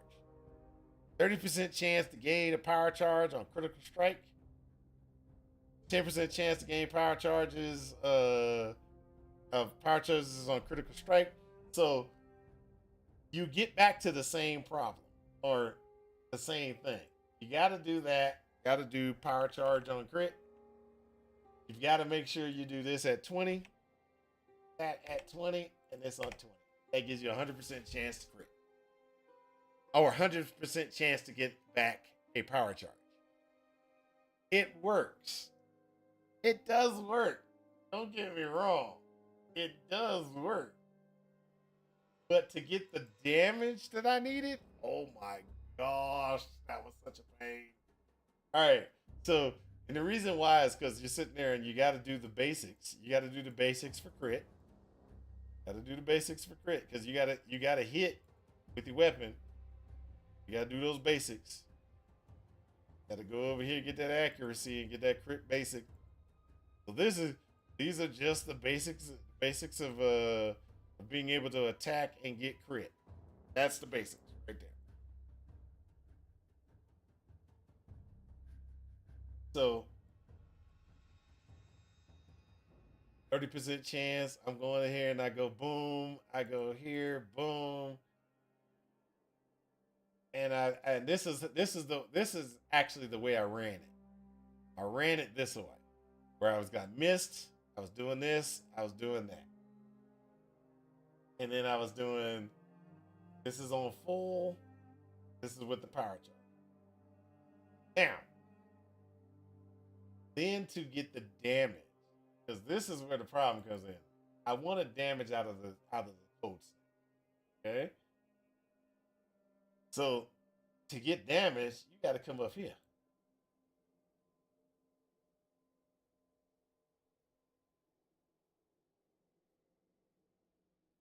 And so my problem was getting that damage output, coming up here, getting that damage output, and then you had to do things like not this one, this one. Had to come over here, get the cold damage from here. There was another thing for cold that I did. Oh, I had to come down here and I got that one. So this is everything. I think there was one other thing I did, but I don't remember what it was.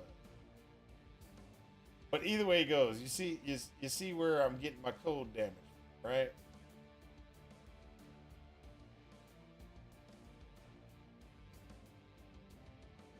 So I got all the code damage, and I was like, "Oh, this is gonna be the greatest thing ever."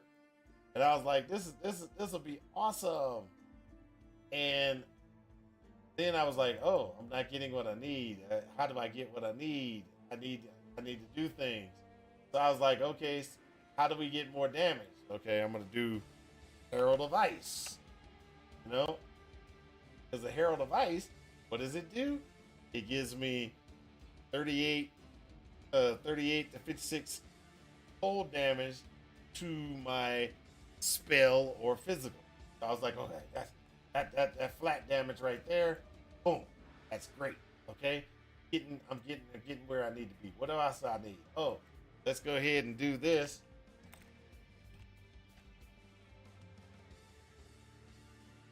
I'll do hatred, right? Hatred helps with only one side of the equation. Hatred helps with one side of the equation, doesn't help with the other side. So I was like, okay, I can't do hatred, right? So I'm sitting there, and the problem that I had now you're kind of probably already guessing where the problem I was having with it was, hey, how do I scale? How do I scale the code snap? The what's the best way to scale the code snap? I'm going to have to take flat damages wherever I can get it for spell, so that I can get it. So when I flicker into a thing and I do the little code snap, it's code snap, and it does damage, and it does a really good amount of damage. I just could never really figure out the best way to get it so that I can do it.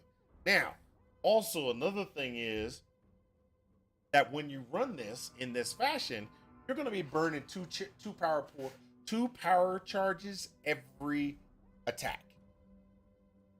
Every attack you burn two. So if you crit, you're going to get two back, and then you possibly will get others. But you just run into a problem of burning out power charges way faster than you can regenerate them. If especially if you don't have 100% chance to crit, 100% chance to get a power charge, you're going to burn out your power charges faster, and it works in a in game kind of configuration where I've already played, I've gotten everything up there and everything like that. Let me run around and flicker charge, flicker strike of power and flicker strike a cold snap of power, just bouncing around, just killing everything. Looks really cool too. Just FYI, it looks really cool. Um, and but you gotta be careful. You gotta be careful. But my main problem was how do I scale this to be really really good, um and be able to to do the things that I needed to do. So I always do grace, and I always do grace.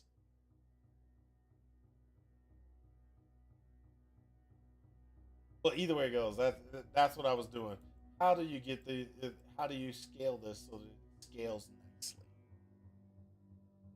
So these are some of the things that you kind of like have to look at when you're doing these type of things. So like I said, cold snap of power, really good. Um, ice spear, ice spear is that's the standard crit one.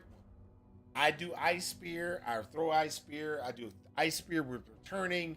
It's gonna go out, it's gonna hit, the stuff's gonna come back.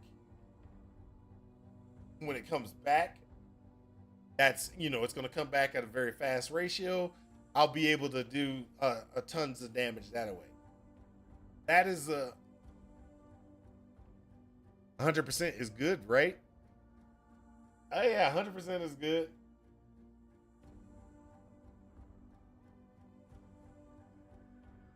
And so these are the things that you look at when you're sitting there and you're like, hey, what do I need to do and everything like that.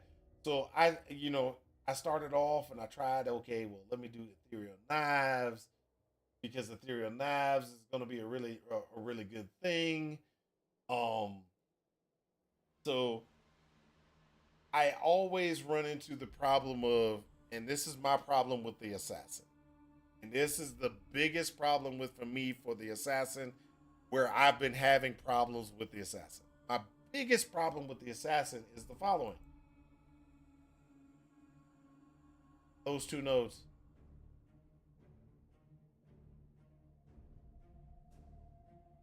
You wanna you have it on there, but it's not usable most of the time.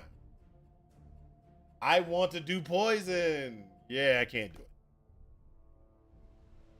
And the reason why it's a major problem, and I will give you the reason why it's a major problem. Poison.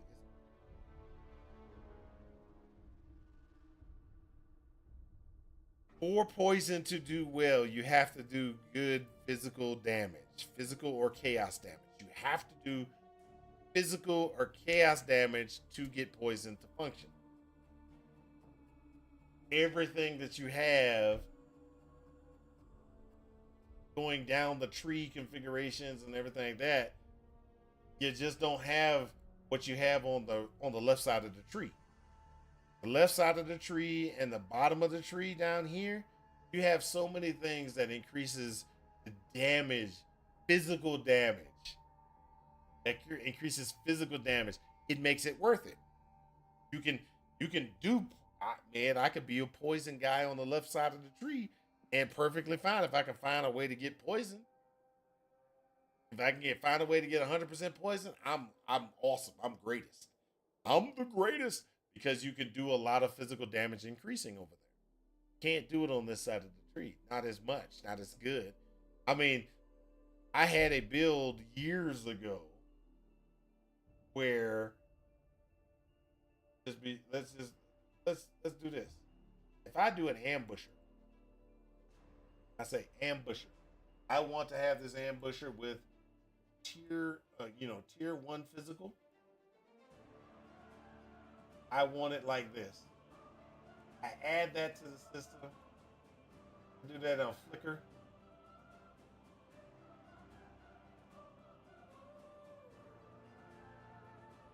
Not enough.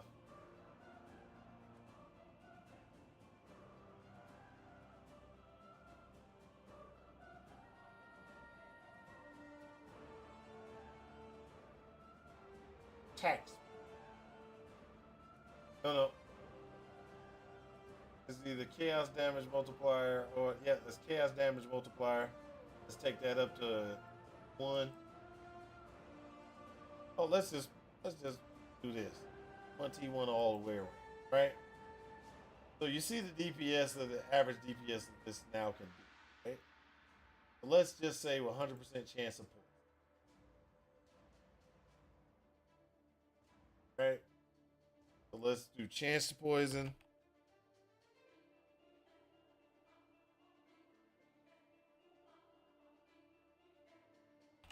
Roll agony.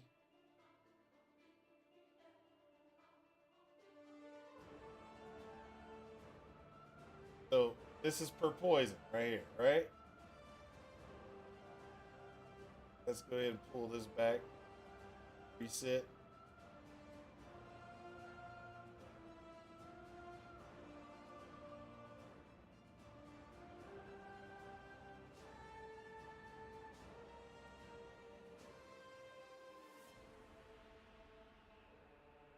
And this is just me grabbing the default stuff. All I'm doing is trying to make sure I can hit. Make sure that I can go ahead and Make sure I can hit. Going up to the assassin side. I'm gonna make sure boom, boom, boom. Gonna do that. Poison there. Calculations. I got 73%.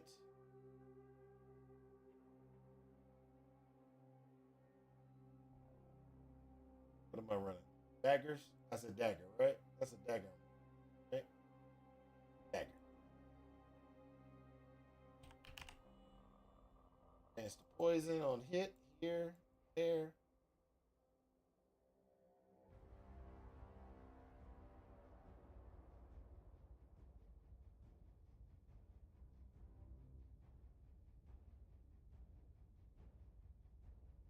Gloves.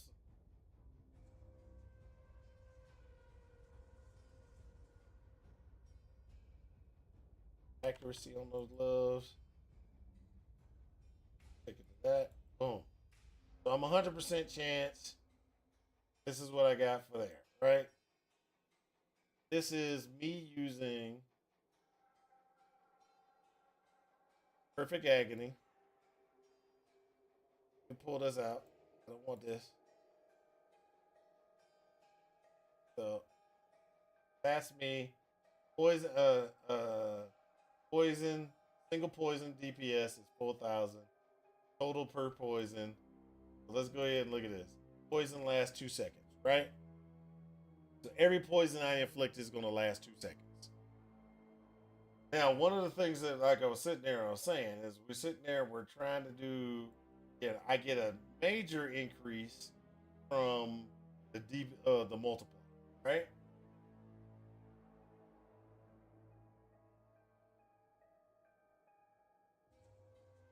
Let's look at daggers again.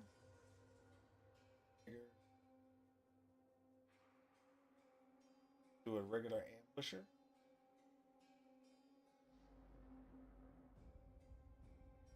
So, this is the ambusher that has all the 3 tier 1s.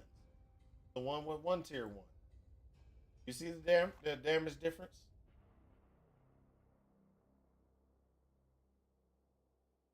$2,000 versus 4,000 for a single DB for poison. That is a huge investment.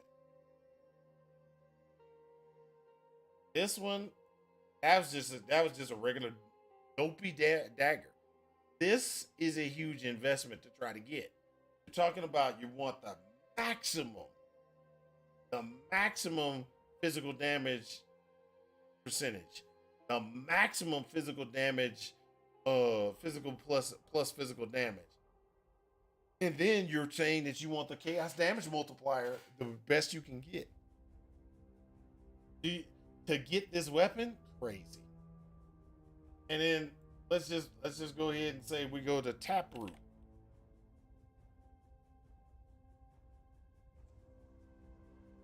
And let's say we go to Taproot. Taproot, 3,000 versus the 4,000 from the other one. Let's say we do it with that. What's the Galston?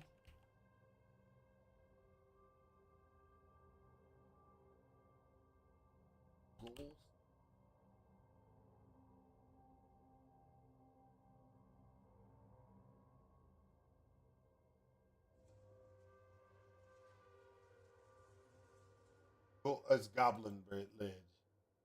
So let's go with that one. That's 3,000.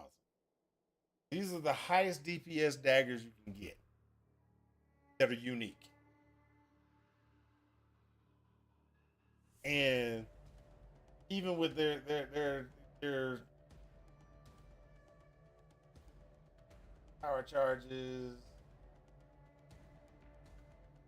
his full life.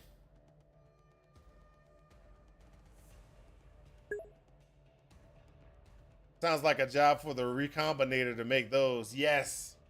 But that's the problem though, is and you're right. The Recombinator does help out in making it so that you can get to that.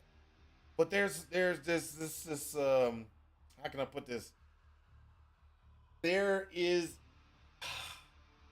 getting it is such a pain. It's such a pain to try to get those things. But that's like almost, let's just be honest. You're getting close. That's considered type mirror tier type gear configuration. Is 3 tier 1s on the dagger just so I could do a good enough poison. And then so yes, I only have this right here to say, hey, I'm able to get the poison 100% and everything. Yes, I could get more damage out of it. Don't get me wrong. I understand that. But what I'm saying is that it is a major difference. The weapon, physical damage on the weapon is the major difference. And that's what hurt poison.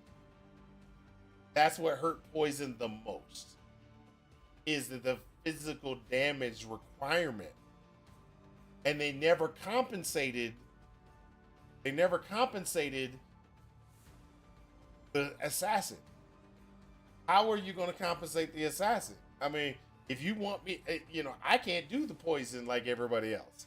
You go to doggone,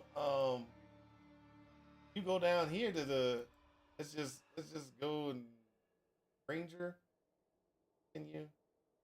You go down here to the Ranger, and I think it's Pathfinder or the Deadeye. Pathfinder, right? Go down here. There is poisons you inflict during a flask have 20% chance to deal 100% more damage.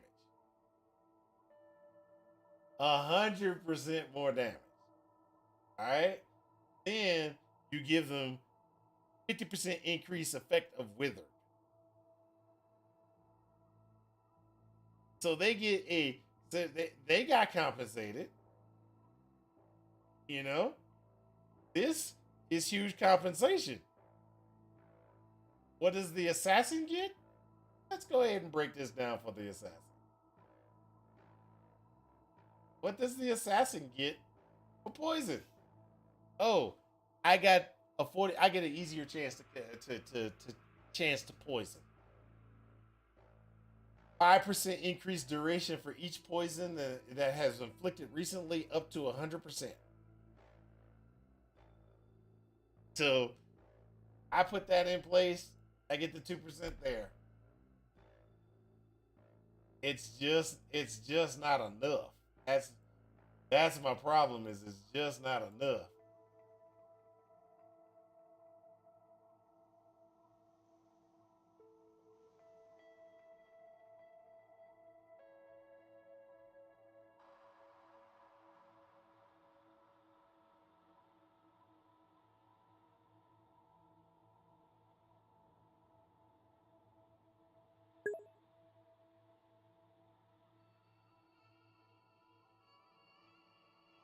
And let's see what he say.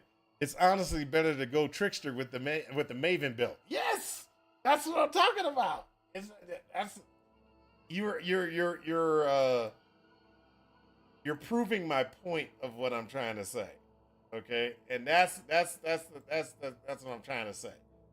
Is the assassin using the assassin doesn't work. It just doesn't work. Not for poison. You can use it for something else, but for poison, it doesn't work. You have to count, and so that's pretty much what I'm coming at.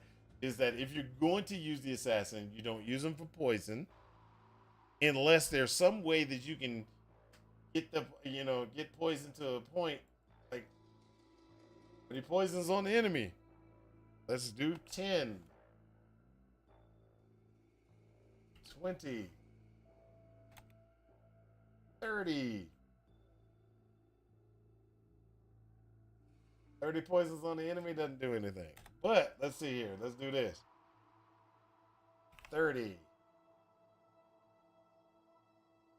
100. 1,000. You get some DPS modification for it because what you did was you increased this. which increase the amount of stacks that you can have on the enemy. That's the only benefit. Assassins are a joke at Malatent. Is taking the joke too far. Okay, so what are you saying? You're saying I shouldn't even think about doing the assassin? Is that what you're saying? Are you saying that I should never try to keep my favorite class alive?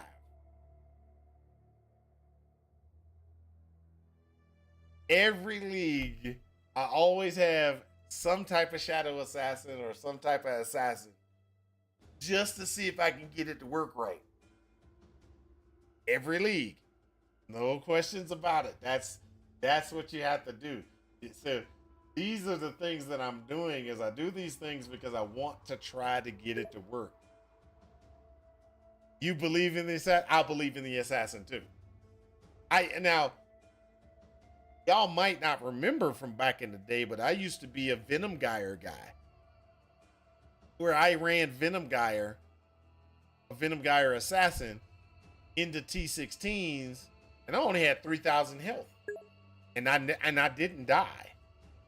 Because I just did that much poison damage that I could just, whirling blade through stuff and, throw a couple of Venom Geyers, whirling blade, kill everything on the screen, then throw up Plague Bearer and run through the rest of the screen and until it's gone, and then boom, boom, boom, and just rinse and repeat. And then I was so enamored with the Venom Geyer back in the day.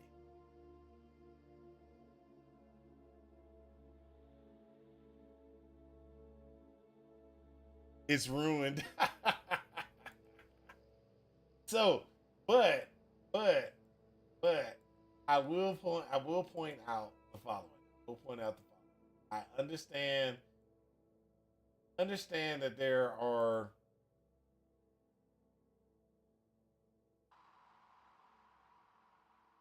limitations to the assassin. And we've been talking about all the different things that we could do with the assassin, the different things that we are able to do with the assassin to be able to provide the assassin the ability to kind of move through things and to get to the end game. Now, as I stated before, there's certain things that are default for the assassin. Certain things that you're gonna go for default for the assassin, and those things are going to be. You have to make a decision on what you're going to be doing. That's the first. So, are you going to be doing crit and cast on crit? And then if you do cast on crit, how are you going to do what you're going to be casting? Back in the day, everything used to be we're going to do cast on the crit. We're going to be doing what used to be the default when you played the assassin was you're going to be doing doing cyclone, cast on crit. You would be doing frost, ice nova. So right now you'd be doing ice nova or frost bolts, right? And then what you would do is you would get, and you wouldn't do any of these things. So you would delete unused. You would actually, not this one. You would get rid of the dagger, and you would do this. Osprey, no, seal. You would do this one. Throw that in place. Inside of it, you throw in, Cosprey and Malice build. That's it. That was, and don't get me wrong, that's still a valid build. It still actually can kill stuff. That used to be the default build. If you're going to do assassin, it's Cosprey and Malice, and you go ahead and you run that. You put in frost bolts inside of the sword.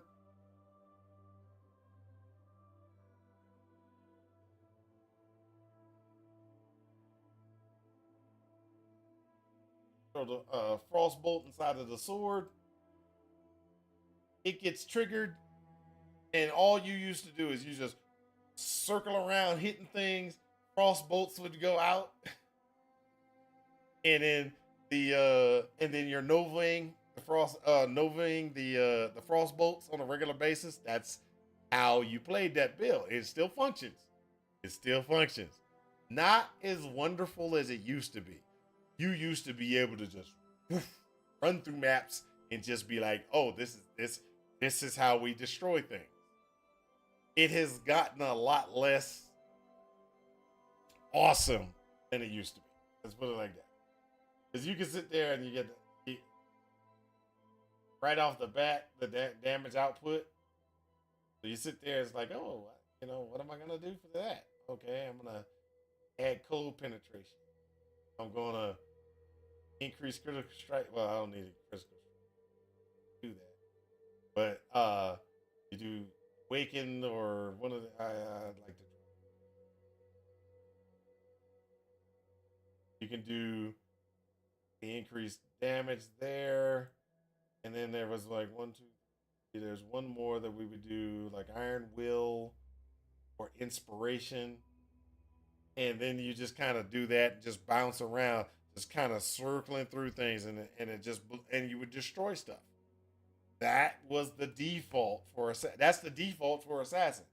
We have not gotten a replacement.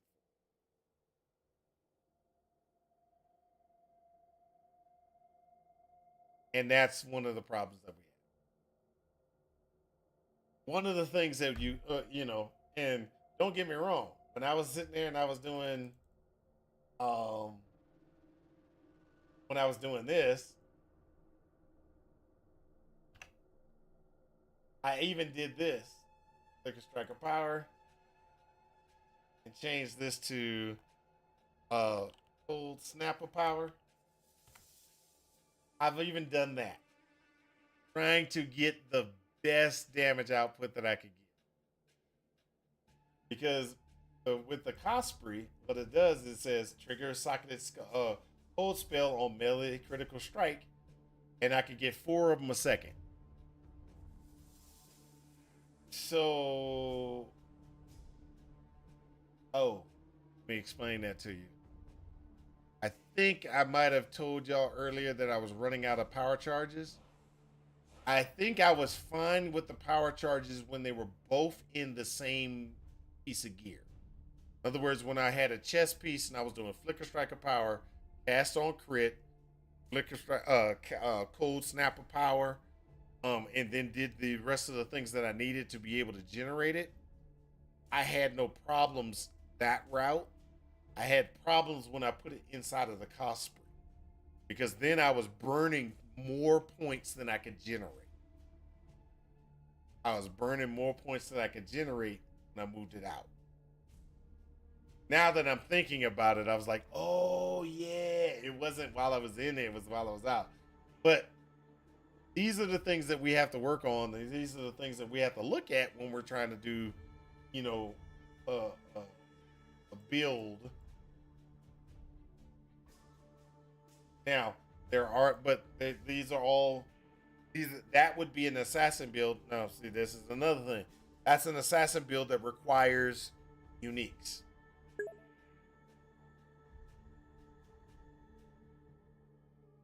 So SSF hardcore to 100, you can't do that with that build. That's what I was just saying. That requires uniques.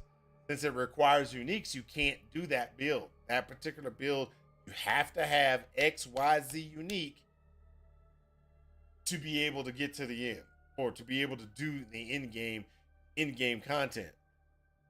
A lot harder on SSF, because SSF, if it doesn't drop, you don't get it.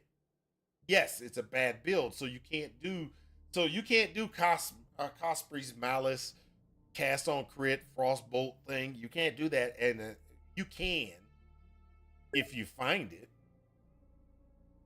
That's if you find it. But that's where the problem comes in, are we dead yet? Is that it's not a guarantee that you will find those things in that environment. So that's why I don't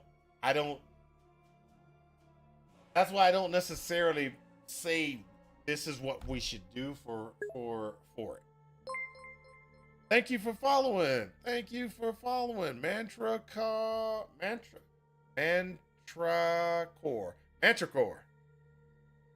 Thank you for the follow.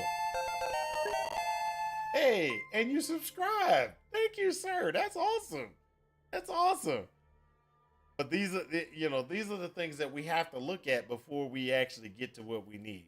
So this league, I do plan on playing an assassin. Most likely it's going to be the ball lightning assassin because I don't need uniques for it to function. But it's going to be it's going to be one of those. No problem. Stumbled upon your stream and I enjoy your energy and excitement. Oh, thank you. I'm always energized when it comes to look. I'm gonna tell you a lot of times, Metricore, I get sidetracked like crazy by the guy named Are We Dead Yet? We'll be playing and everything like that, and he'll start asking me questions. And then I'm like, hold up, let's go find out. And I'll jump into things. And then all of a sudden, it's just like I'm just going through stuff. Jokes over, Malintent. Assassin? Yeah, I'm doing an assassin, man. What? You got problems with it? Look, I'm gonna do an assassin. That's it. That's it. I'm doing an assassin. Look over there, squirrel. So, just in case everybody doesn't realize, I'm gonna do an assassin. Okay, I have 2 classes that I play every league. Oh, I'm sorry. Well, yeah, 2 classes that I play every league. Shadow and a Templar. That's going to be it. It's going to be a Shadow and it's going to be a Templar. I will have one of those 2. Templars, it's always a Templar Guardian, and then it depends on what I want to do. Last league, I had Templar Guardian, and let's go ahead and show you. I had a Templar Guardian in the Merc League, and it was Chains of Command. That was the build. That was my build. That's the one that I love. I love this build. This is like one of those builds that's like, hey, this is the greatest build ever. See, and I'm not even gonna run my guy, right? So gotta get it started because I ain't got my mercenary. There we go.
This is Chains of Command.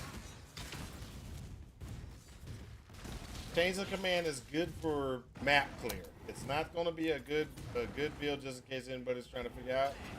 It is not a good build for, let's say, bossing, because, well, it can be if you don't have multi-stage. And if you don't have multi-stage bossing, or you don't have a situation where you've got,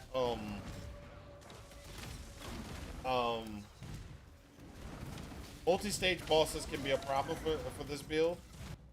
And if you got no ability to regenerate your guys, because how you get more animated weapons is by killing. So if you don't kill anything, keep your weapons up, and you only have a certain amount of time that your weapons can be done.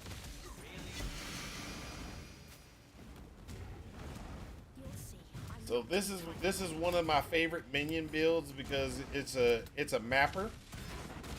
You just kind of go through and you can just kill maps, no problem, get out. And you can just kind of put yourself on ultra strict or whatever, and you just kind of go through. Okay, so this is that is one of my standard builds. That's one of the standard builds that I usually play inside of the system. You know,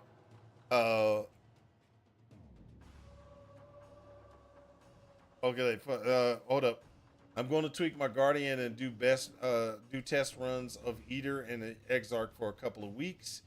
I have 100 invites saved up. That doesn't look like hardcore. What do you mean that doesn't look like hardcore? I don't know what you're talking about. Hardcore still, I'd be doing the same thing.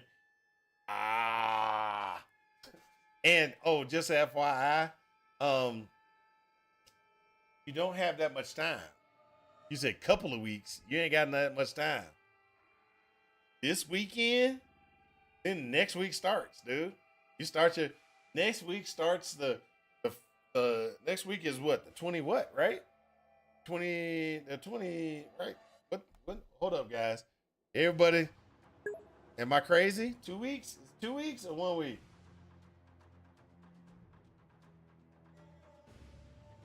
The worst.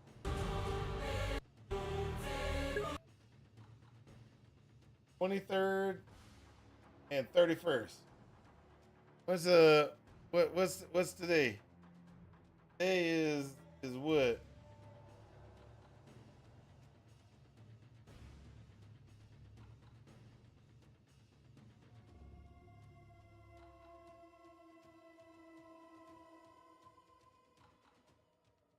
Video next week. Okay.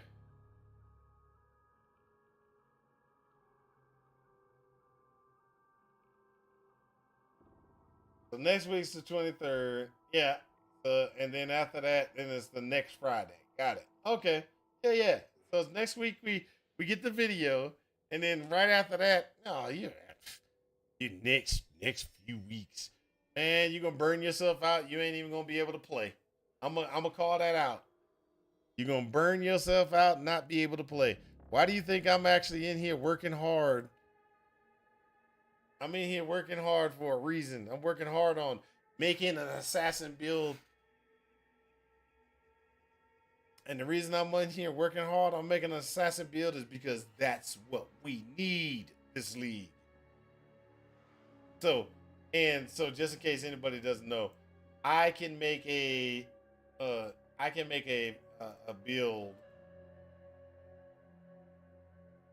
a build.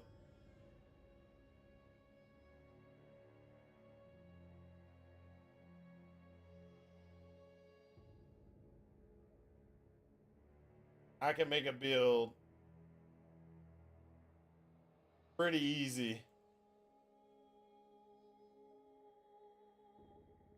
Pretty easy when it comes to this configurations, stuff like that. I can make a build pretty easy.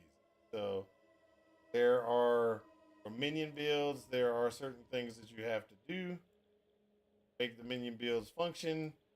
You can do them a lot of different ways.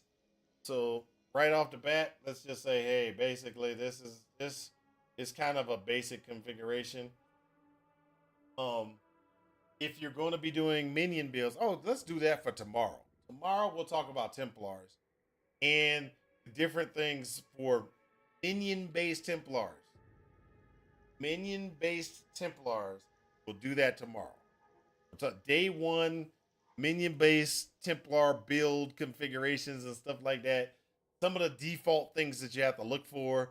Some of the things that you can actually do to enhance minions inside of with Templars and things like that. Now, everything that you do in the Templar, that I do in the Templar, you can do on the Witch as well. The Witch has a lot better capabilities in certain aspects. But inside of Templars, let's just be honest, Templars is the better one because I love Templars. Just like I love Shadows. Shadows and Templars are my favorite ones. Now, I used to have one other favorite build type. And my other favorite build type, and I only loved it. I only loved the Gladiator for one reason and one reason only. There used to be a skill that used to be awesome. It's not as awesome as it used to be, but there was a skill that was like better than anything anybody could ever come up with. And it was called Blade Storm. It was so awesome when it first came out. I mean, you couldn't beat it. Blade Storm was like awesome. I'm not gonna do a series of videos on the Duelist. I refuse. Okay, so let's go back over to the Assassin. Now, we were sitting there and we were talking about the Assassin, figuring out what we can do with the Assassin. Now, one of the things that we had talked about, we looked at the critical strike stuff, everything, trying to figure out what's the best, what can we use. And I would suggest if you're going to be doing something with the Assassin and it's going to be crit based, you'll want to stay about 6 or higher. 6 or higher. So anything above this point right here. All reap. This up is probably going to be where you want to go. If you go anything below, you're going to want to use the gimmick it has. And what I mean by the gimmick it has. So this is Purifying Flame. What does it do? It's probably going to be some type of flame. So you're going to want to you're going to want to not do crit, but you're going to want to do ignite. Ignite. This is Ice Trap. Ice Trap has a base of 5. It can be really good long term. You remember my Ice Trap configuration. My Ice Trap configuration is not built around ice. It's built around Ice Fang. It's built around the Ice Fang. Most people don't know what the Ice Fang is. I can do a pretty good amount of damage without it. But if I get this,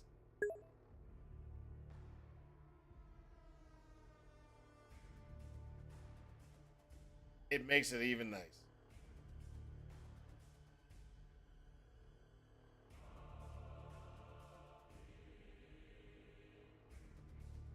SRS of Enormity, best crit chance in game. So, are we dead yet? Just learned about this. Just learned about these guys. Okay. Are we dead yet? Just learned about. Hey, this is the greatest thing ever. This is why he likes it. Minion hits are always critical strike. So SRS of Enormity, maximum summoning raging spirits is going to be 6. So summon raging spirits, you can have a lot more, but that one says, hey, the maximum you can have is 6. Now there is something in here like this one.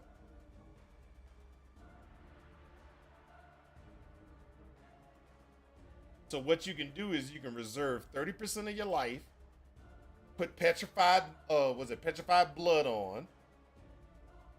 Because you're reserving 30% of your life, you're going to be considered low life, I think, because at 30%, what's the cutoff for low life? Like 55% with that one piece inside of the thing, right?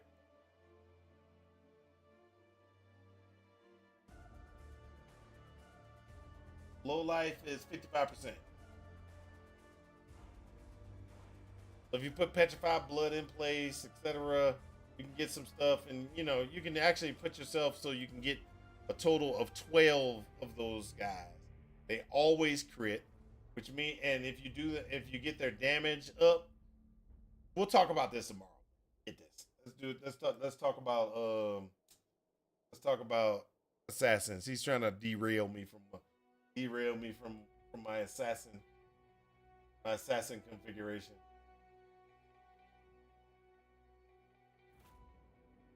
But like I said, all of these, what you want to do is you want to go into whatever their main things are when they're that low.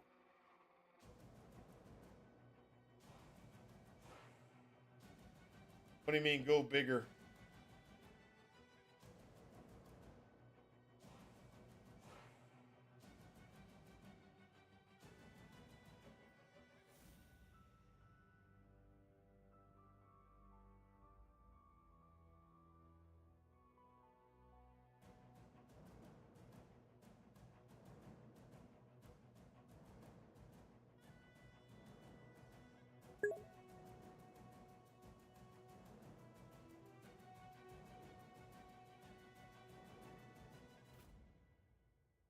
Yeah.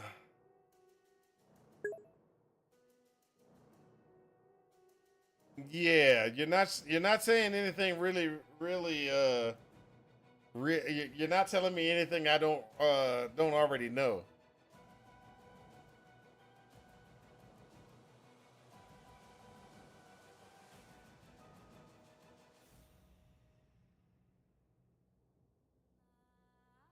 So, but when we're talking about doing different things and everything like that, there are a lot of things that we actually have in place that would actually help out and do really good things. Like, so freezing pulse used to be really like a default that you used to use when you used to have first snow, and you had first snow. That was the best because you could sit there and you could just throw out a lot of things, freezing and destroying things, etc., etc.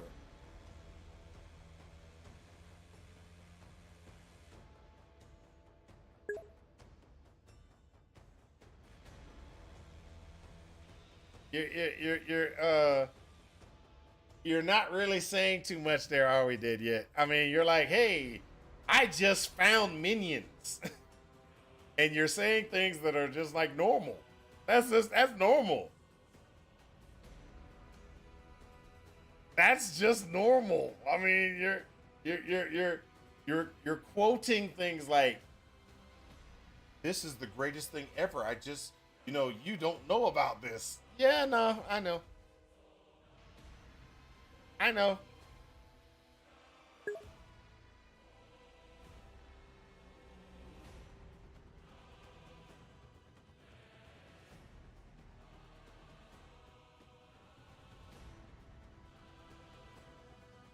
Play Necro and go all the way over to the to get the perfect agony. There is something that gives you perfect agony.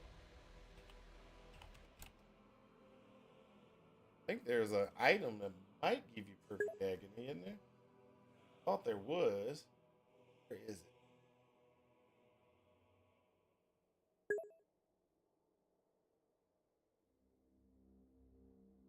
Perfect agony is 4 nodes over.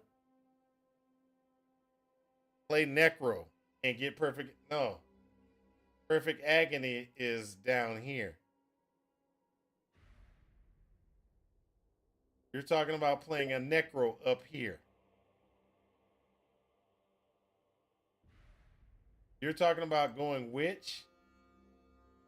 Necromancer. And you're talking about going all the way over here to get this.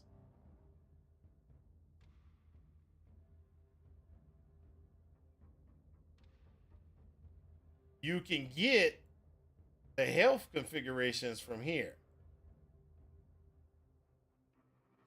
But if you look at a lot of those health configurations, you don't want to take this one because that would actually mess you up. And if you go over here to the minion ones over here, where's the other minion one for health? The minion health one over here. You're still going to want to come all the way over here to get minion health. But you're talking about a good amount of travel just to get perfect agony. He's talking about because you can SRS of Enormity has the ability to crit 100% of the time. When you do minion instability,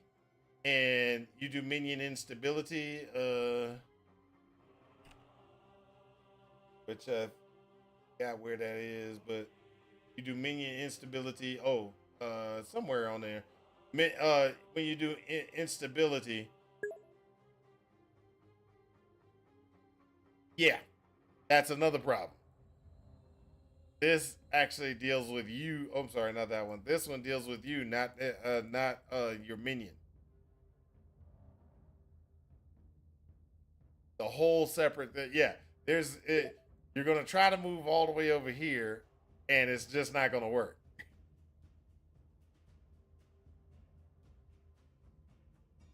The other stuff that you were talking about does work though, which is getting the added the fire, the combustion, and all the other stuff to it to allow it to do more damage. Yeah, that works. That's a standard thing.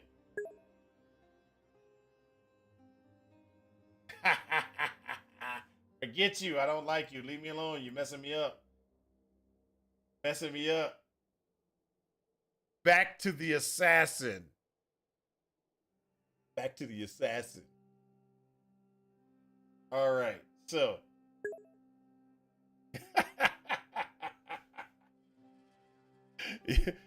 Nico, this man is killing me. He's killing me. He's killing me. All right. So. Some of the things that really could work out and everything for the so I gotta put it. There are multiple things that we have done, and we tested a couple of things that they do work out. So if you do Lancing Steel versus a Spell Slinger configuration, things like that actually comes out. You can produce more crit capabilities by doing Lancing Steel over everything else. Lancing Steel allows you to crit constantly, so you can get a ton of crits, so you can get a ton of triggers, and that comes out really nicely.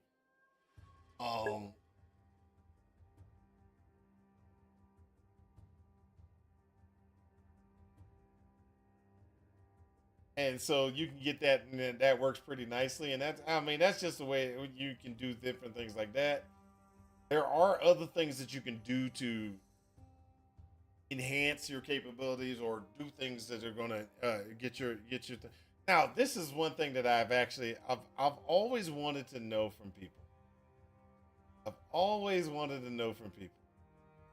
How many people actually anoint using these? They're all over the map. Different enhancements that you can get and you can anoint onto your build, everything like that. How many people really anoint? And how many people really anoint with these with these different ones that are out there?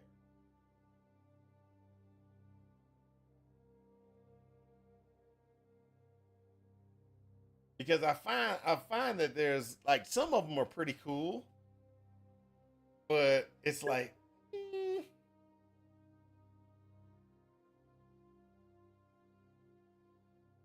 because it's like chaos resistance is doubled. This is a great one.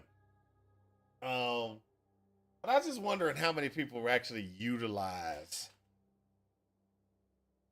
or try to utilize those particular nodes.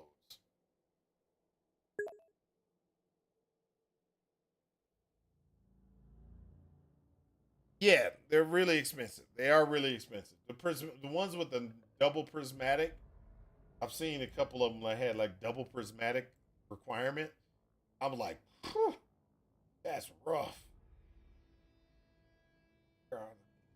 I thought there was one I saw the other day that had prismatic. I was like, well, I'm never going to get that one. Um, but either way it goes, let's go ahead. So we're going to go ahead and we're going to build this build. We're going to go with the assassin. We're going to go the crit route. We're going to go here. Get that crit. Going to get the Mistwalker because sorry to say I want to survive. Since I want to survive, I want to crit. That's it. Boom. Crit, survive, boom. Now,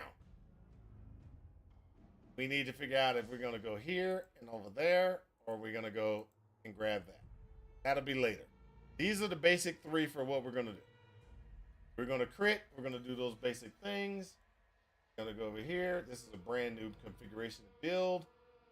So we're going to go ahead and we're going to say we're going to have power charges because that's just the way we. So we're going to get the basic tree configuration for crit.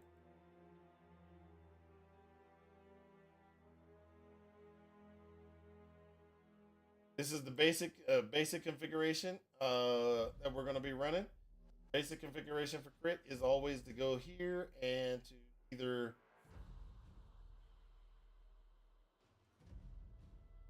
in there.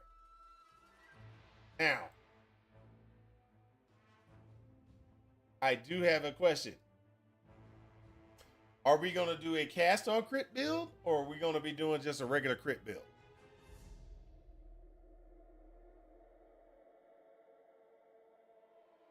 Yeah, I do. All right, so we're going to do cast on crit build or we're going to do a crit build? Anybody? Anybody? Nobody says anything. We're going to try cast on crit. Cast on crit. Okay, cast on crit. That's how we go. Thank you for your assistance.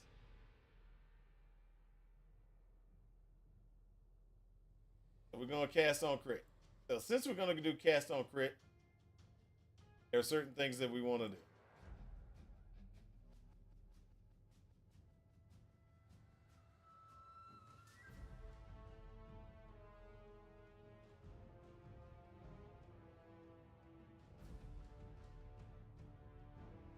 I'll go ahead and call out. What I'm gonna do is I'm gonna go cast on crit. I'm gonna go with a Lancing Steel configuration because I like Lancing Steel with cast on crit these days. Lancing Steel of Spraying is very good on cast on crit. So if we're gonna do cast on crit, Lancing Steel of Spring is very effective due to the fact that fires 10 projectiles, hits hits after the first on each deal 90% less damage. We're not worried about it doing less damage. The reason why is because we're doing this cast on crit. Now, what does cast on crit say? Support attacks will trigger a supported spell when you crit an enemy. When you crit an enemy, if I throw 10 projectiles at a guy and they all crit, that's 10 crits. Yeah, it's a lot of crits. You can burn through mana like crazy. That's why on that one build, on the build that I was the ball lightning build, it's just like just nothing but ball lightnings that kind of go across the screen. So that is the reason why that is a that actually comes out and works out pretty nice. So now that we got cast on crit, let's go back to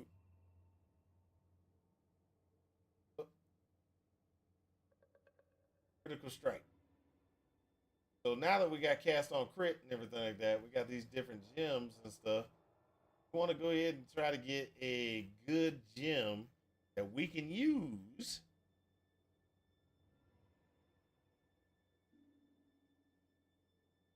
with the cast on crit. So some of the things that we know is we can't doggone use Cold Snap of Power because Cold Snap of Power is a Nova. It comes out of you. So since it comes out of you, you'd be shooting across the screen, hitting mobs, and then it would be blowing up around you. Not a really, not an effective way of doing clear or anything like that because it's all going to get going around you and not really going anywhere. Okay, so we can't do that one. So that one's called out. That's not going to do that one. Okay, so the next one that we can do is we can sit there and say, hey, we're going to do cast on crit. We can't do this one because this is a brand. Discharge ain't going to help because it's a Nova. So, we got a projectile one. So now what we have is cast on crit, ice spear, shoots things across the screen. And it's going to be, critical strike chance. The second form gets a increased crit multiplier. His second form gets a better multiplier, stuff like that. We can we can get returning projectiles as well. So is that something that we think we should be able to do? Should we not do it? I believe it's an actual effective. It could be effective. We could get it to work right. It's possible. So let's go ahead and say we're going to do Ice Spear.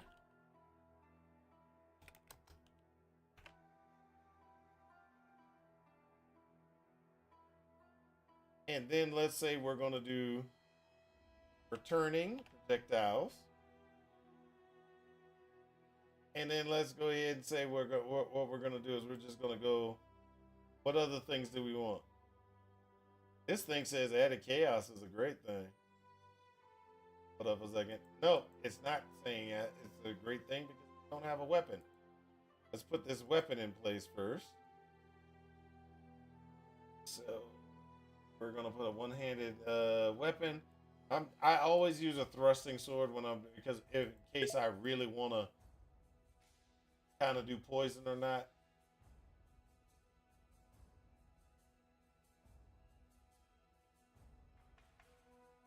So we're gonna save this as Ice Spear.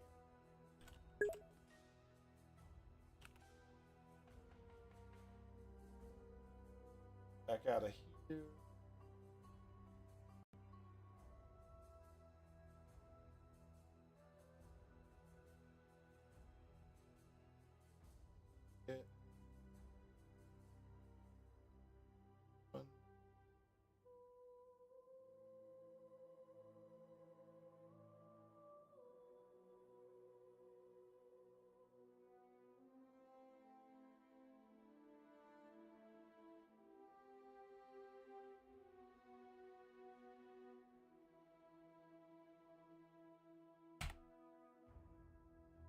That way I can just get say I got 100% chance of poison. They won't return without piercing.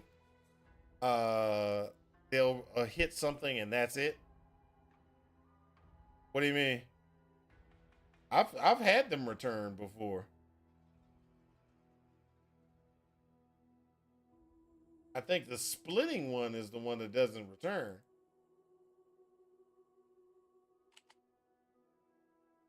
Standard tester. That's my tester assassin, just FYI. A tester assassin I use on a constant basis for testing out different things. So fast on crit, this out, volatile dead out, increase that and that. So let's go over here and talk to this lady. We're talking about Ice Spear.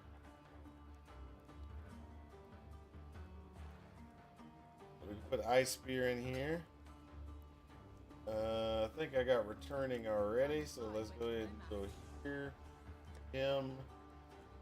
Turn. Put that in there.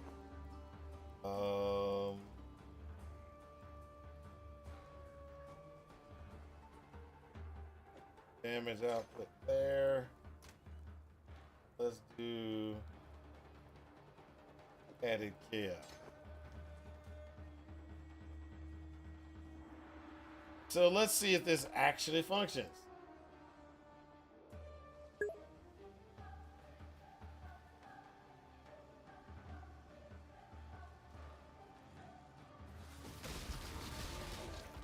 Yep, it's returning.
Not getting a lot of second stage though, I can tell you that.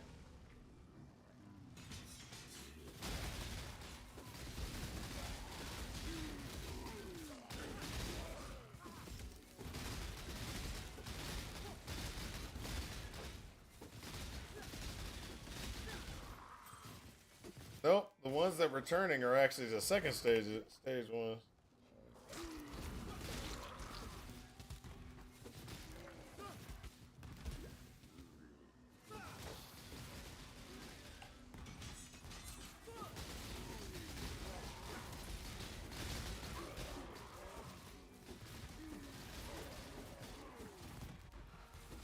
So returning will, because of the speed, the projectile speed, the returning ones are the ones that actually are actually hitting things and become second stage.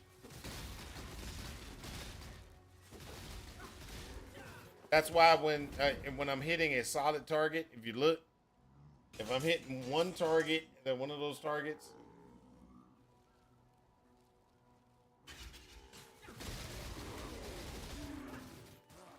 all the second stage return. All the primary stages won't. And the reason why is because the primary set stages don't get to the end of their movement. So an example is the following. Okay, so if you were doing a the example is the following. Okay, so when I shoot a weapon or I shoot it, my projectile speed is only so fast. It has to get to the end of its distance and then come back. Okay?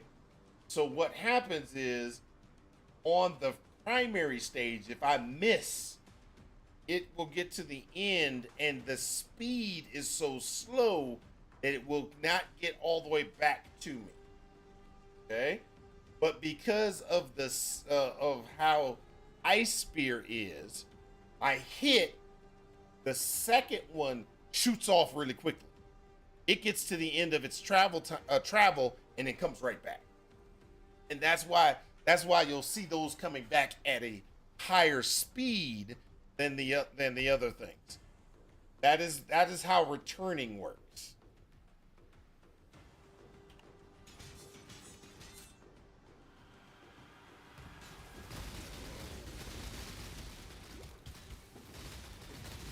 You see, all those are coming back, and they're all coming back because I'm hitting that guy. They go all the way through him, and they come straight back through him. That is why that works. Now, when I throw, as long as the speed is high enough, you can get them to return. Now, if you remember the Saboteur build that I created, and I was doing with the Saboteur build, and you remember I have this built now where I have this automatically down here where it's more projectile speed, and then I went and got more projectile speed throughout the whole entire thing. The reason why is because I was doing something where I wanted it to come back, and I needed more projectile speed so it would come back to me. It doesn't come all the way back. And I'll show you what I'm talking about. This is something that's really interesting. I know people are going to be like, hey, what does he mean? Let me show you. So if we pull this back out,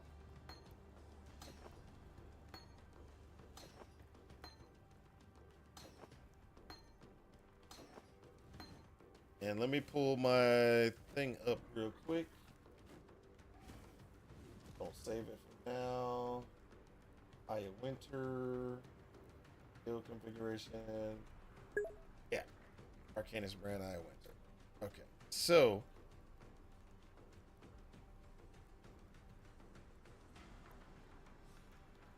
No. Edge of screen will bring it back.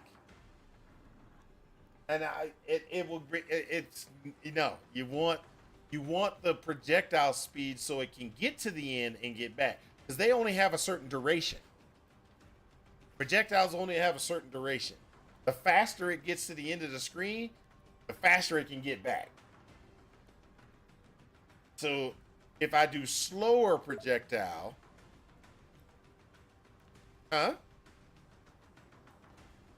you want the off screen. If you want to off screen everything, you don't want return. If you're trying to get your projectile to continue to move forward as far as it can possibly can, and off screen things without coming back and doing that extra damage, you do not want return. Nah. Okay, so Ice Spear goes out at one stage. When it hits its target, it then does a second stage configuration, which then pierces everything. During that, so if I have, let me see if I can get a draw. Paint. See if I can pull paint over here. So what happens is, if I am here and I do Ice Spear, Ice Spear will go out, it hit something. When it hits something, it will go to second stage. Second stage travels faster. It pierces everything, gets to its end of its travel, and then comes back. Okay? So if I'm running and I'm saying I want to off-screen things, and I just want it to continue on as far as it'll go, off-screening everything, then you don't want return. What you're going to do is, as soon as it hits the target, it's going to continue, and it just goes as far as it goes. That's not how it works? That's not how Ice Spear works.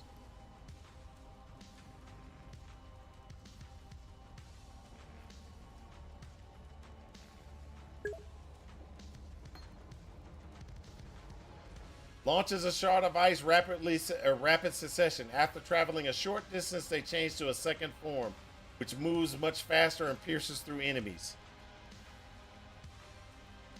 Yes, the short distance is anything within a certain range. So when you go to POB and you do Ice Spear,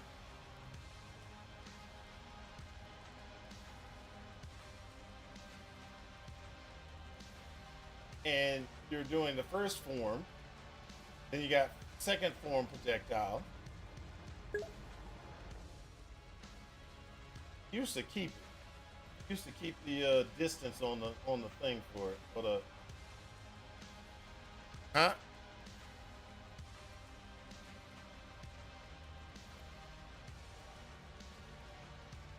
After traveling a short distance with projectile speed, that distance isn't even on screen.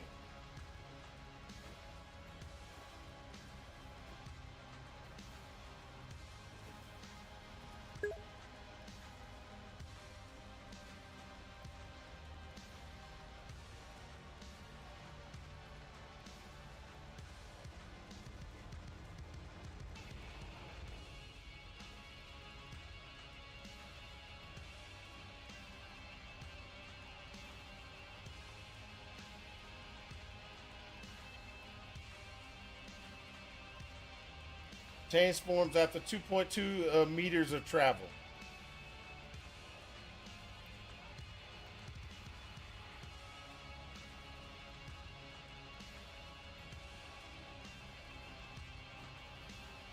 After 2.2 meters of travel.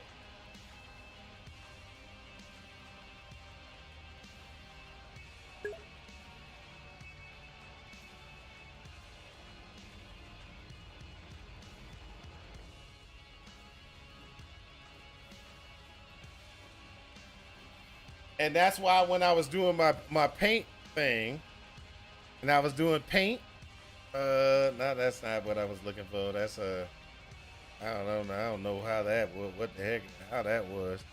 But when I was doing paint, you see how close the enemy was to me, right? That's why I put him here. 2.2 meters is right about, and then so the reason why is because actually it starts the travel. Let's do a new one. File, new, don't save. Actually, so let's say this is the enemy here. It doesn't really start at you. It starts right about here. Moves 2.2 meters and then changes to its next stage. So if the enemy is over, if the enemy is this is further than I would normally try to shoot. Because I actually try to get close. I actually run up on my enemies or run through my enemies. Because of that, I always put my enemy is probably right here, which means that it starts somewhere around here, travels through, changes to its next stage automatically. And then it shoots off the screen and then comes back. If I'm further off the screen or I'm further back, what happens is it goes to second stage faster.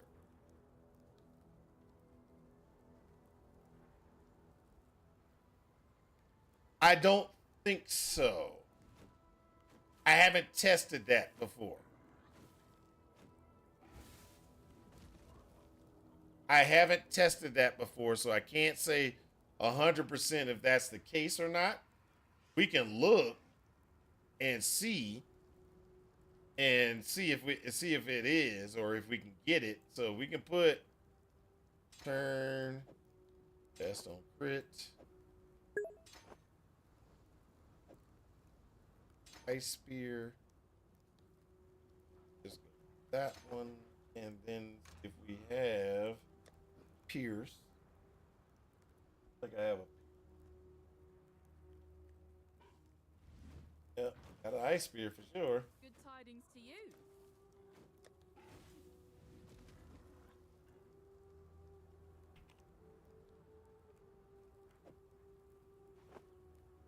Time and tide wait for no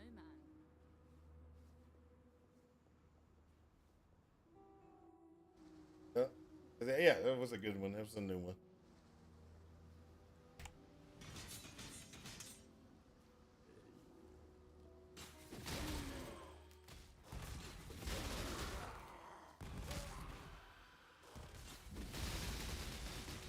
Looks like more of them. Yeah, so it does look like the first stage will go through.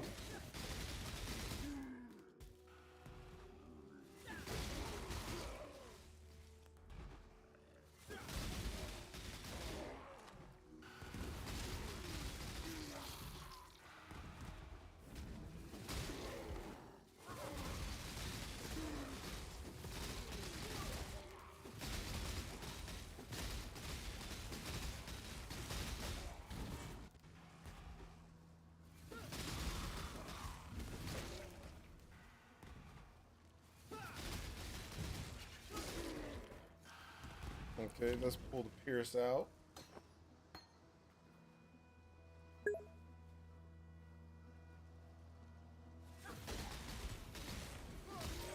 You get more returns. You'll get more returns with Pierce. It does look like I'm getting more returns if I have Pierce in. So you get the primary and the secondary stages.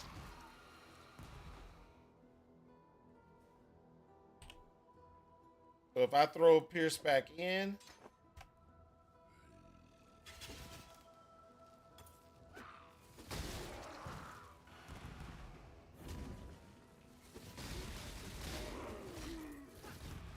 it does look like I'm getting more returns that way.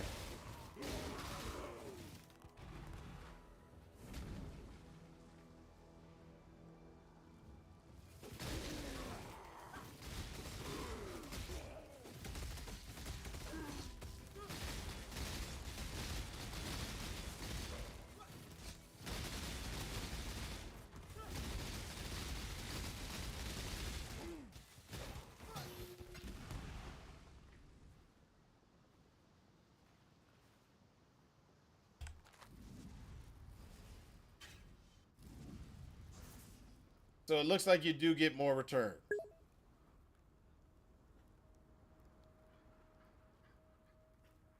And save a gem slot. Yeah, that's true. That's a possibility. But I couldn't do it with Lancing Steel, though. I wouldn't be able to get Lancing Steel, though. That's the way this is configured. I'm using Lancing Steel.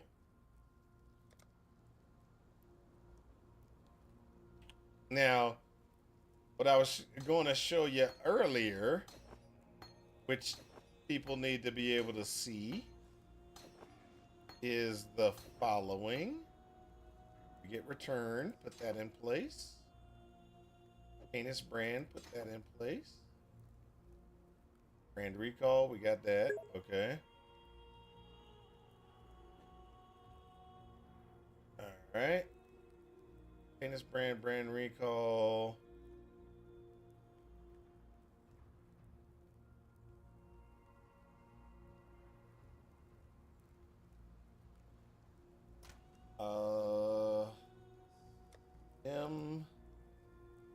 Aya Winter.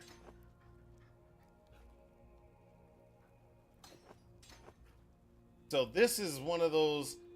It kind of works, but doesn't really work that well, but it kind of works.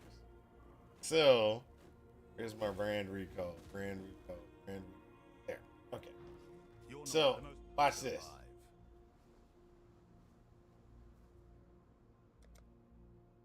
This is not as effective because I don't have a full thing. Just need a moment.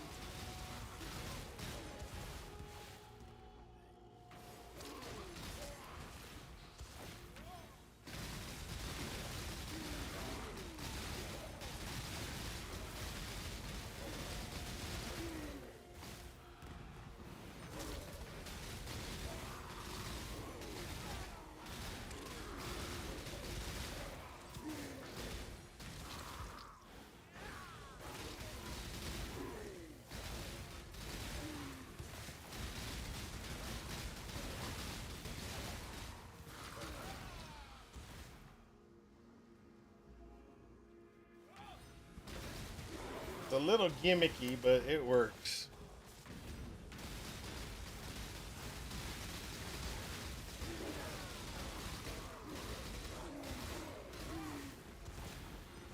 What I have to try to do is I have to get it to a point where what I'm trying to do with this one is I'm trying to get it to a point where I can actually get it to do good damage. And that's where my problem is. I don't have it just yet to the point where it would do good damage.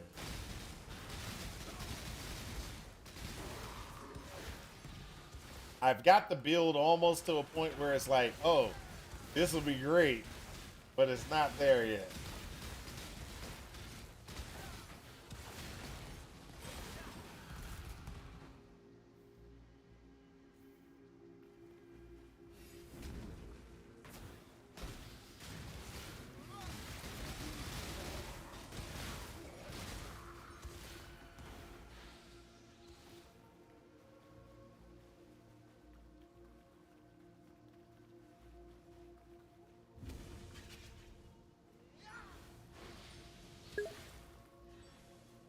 This is the one that I don't want to play because it's going to require me to have to use the numlock trick.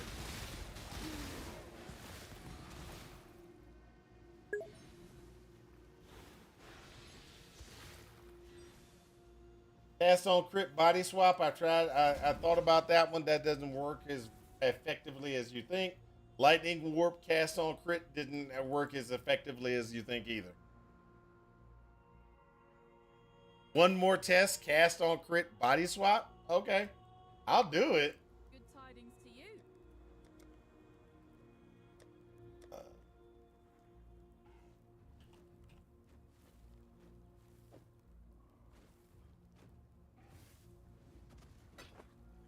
So let me go ahead and put this one, body swap. Added chaos, critical damage, chance poison. Okay. Time and tide wait for no man. Lightning warp should queue up a huge amount if you're critting enough. 50 or something if it it's just a problem because you can't it's not a what you want to call it, flicker strike.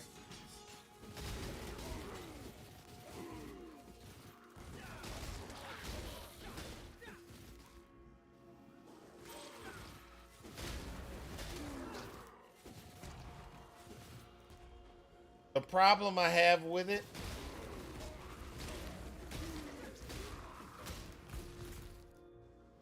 is not that it's not effective.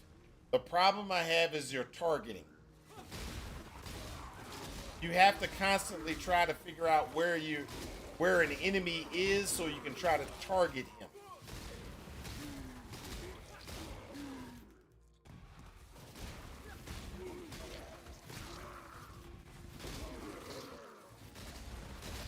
There's no auto target for it.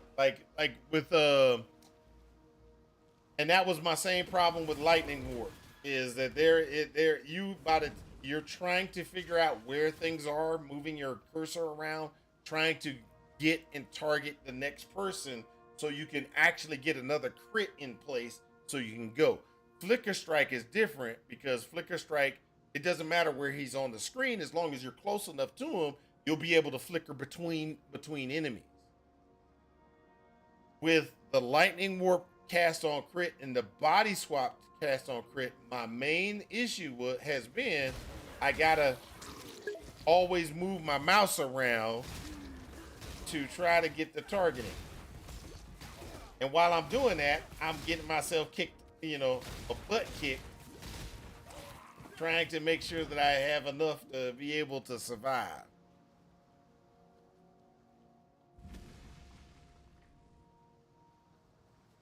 Yeah, you could do cast, like I said, but then you're having to do multiple things for that one.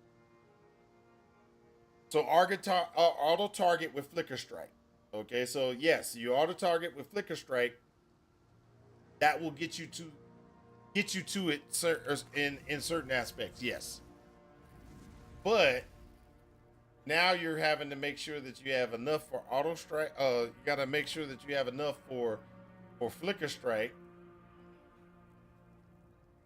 and you've got to make sure that you have it. So let's go ahead and pull this out.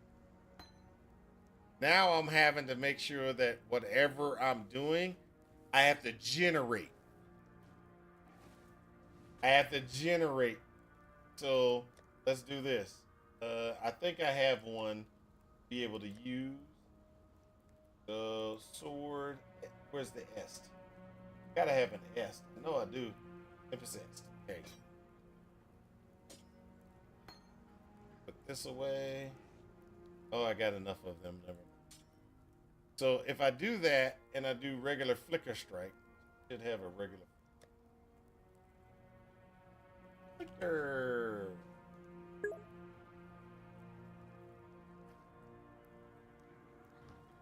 Good tidings to you. I don't have a flicker. But I have a flicker strike. So flicker strike, cast on crit, body swap, chaos, critical, and poison chance. Just Time let's and tide wait go for no that man.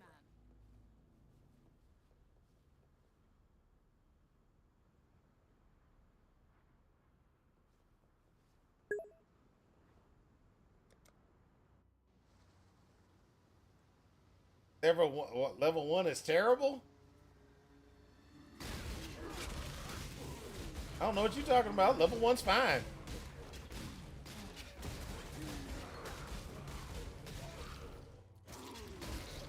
Everything I've been doing has been with level 1 gems, dude. I have not used any gems other than level 1.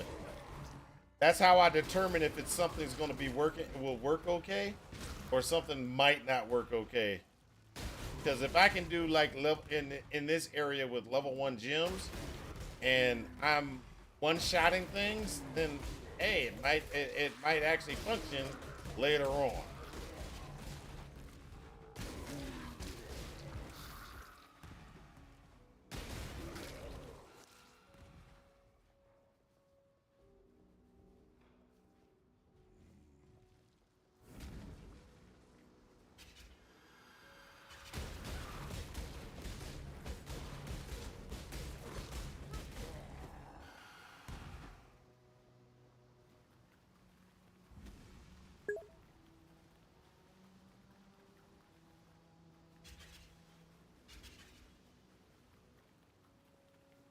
My fastest clear by far is probably going to be this one and Ball Lightning. That's the fastest clear by far. But at the same time, the Arcanus brand, I only put I didn't actually fill it up real right, and I didn't actually have numlock configured.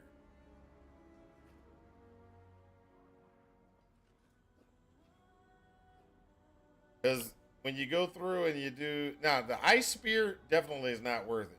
Definitely not worth it. Well, ice spears just isn't actually right. Wasn't working exactly. So if I do.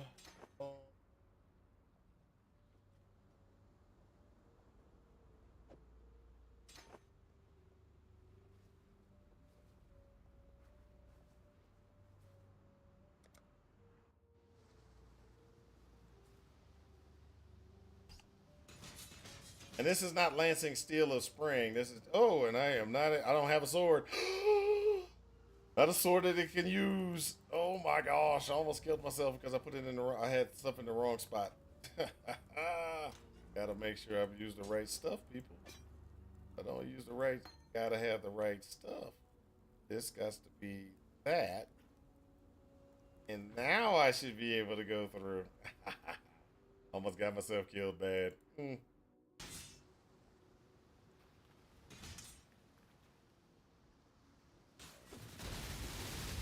Oh, forgot my other one. Gotta switch this out. This is something I'm missing. What is it? What is it? That one? Oh no, oh, this, that's that. Okay. Gotta make sure you do the right things, people.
Okay, so I will show you a difference between that. The balls don't necessarily return. Even with faster projectiles, I would have to get to about 175 or larger for the balls to return. Let's see. Greater projectiles. Let's just switch this out.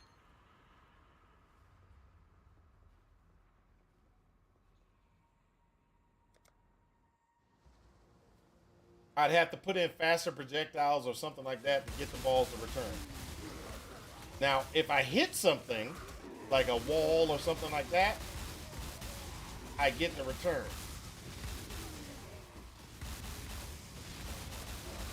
Because I'm hitting walls, I will get the return. But if I don't hit a wall or something like that, I don't get a return, which is where my problem comes in trying to run that.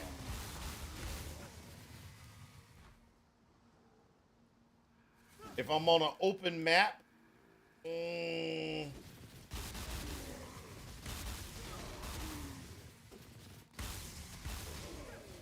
so as long as I'm firing this direction, I'm getting those returns because I'm hitting walls and things.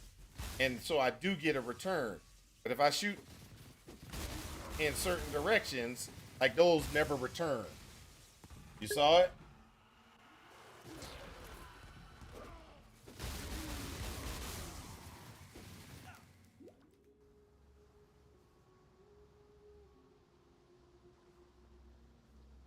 You need duration? I don't think a duration will fix that. When you for returns for projectiles, I don't think that's what causes it to be able to. Yeah.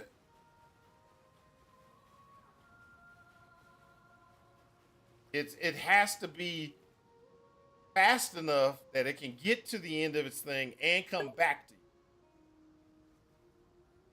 Is there a duration tag? No.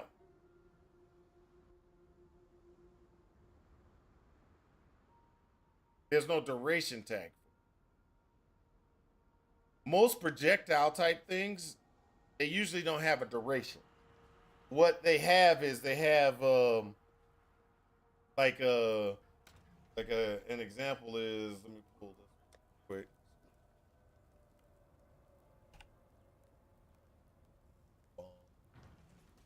Good tidings to you.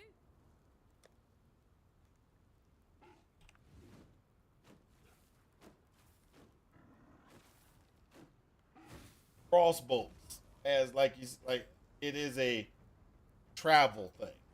Now freezing pulse, I think is different. Oh no, freezing pulse has the same thing. It's just that it loses power over time, over distance, while the other ones don't. But yeah, so it's one of those things. There's no return is all about Time and tide wait for no man.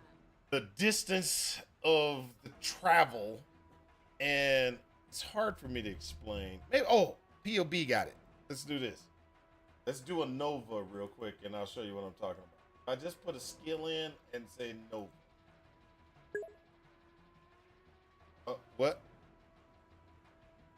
Freezing pulse would return. Freezing Pulse might return because it's a faster projectile.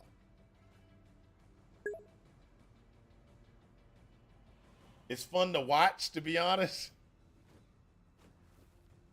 It might return because it's a projectile. I'm just gonna be honest on that one because the way how fast Freezing Pulse moves. Good tidings to you. That projectile moves pretty quickly, so I'm guessing it probably will return. Time and tide wait for no man. It dissipates over range.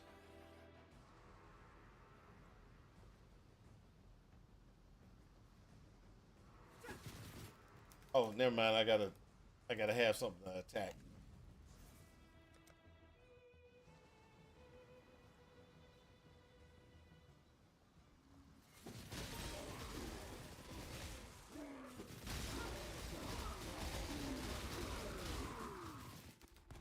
So I used to run things like this. This is actually kind of fun because I used to do this.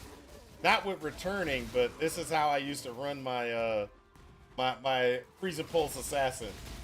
He used to sit there and he used to run and he used to hit. But this was when I had First Snow back in the day with First Snow. Because you get First Snow and it would just hit something and it will return. It doesn't hit things, it won't return. But Freezing Pulse, I used to love that because it would be like just constantly cast, and it would just run out. Uh-oh. Guess what? I'm out of scrolls. Oh my gosh. Somebody ran me out of scrolls. No, it's my fault. I should have got more scrolls. Yeah, but it dissipates over time, over range. I don't think it would return. There's a lot of things that just don't return.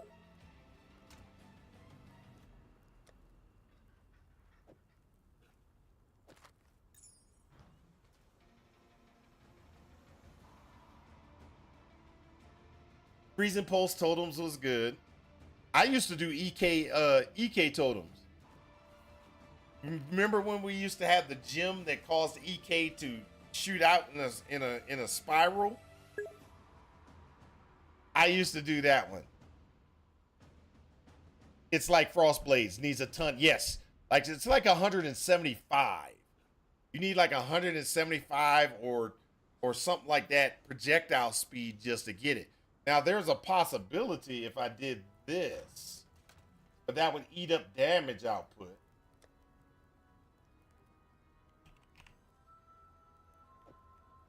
If I take faster projectiles, I put it in the place of that.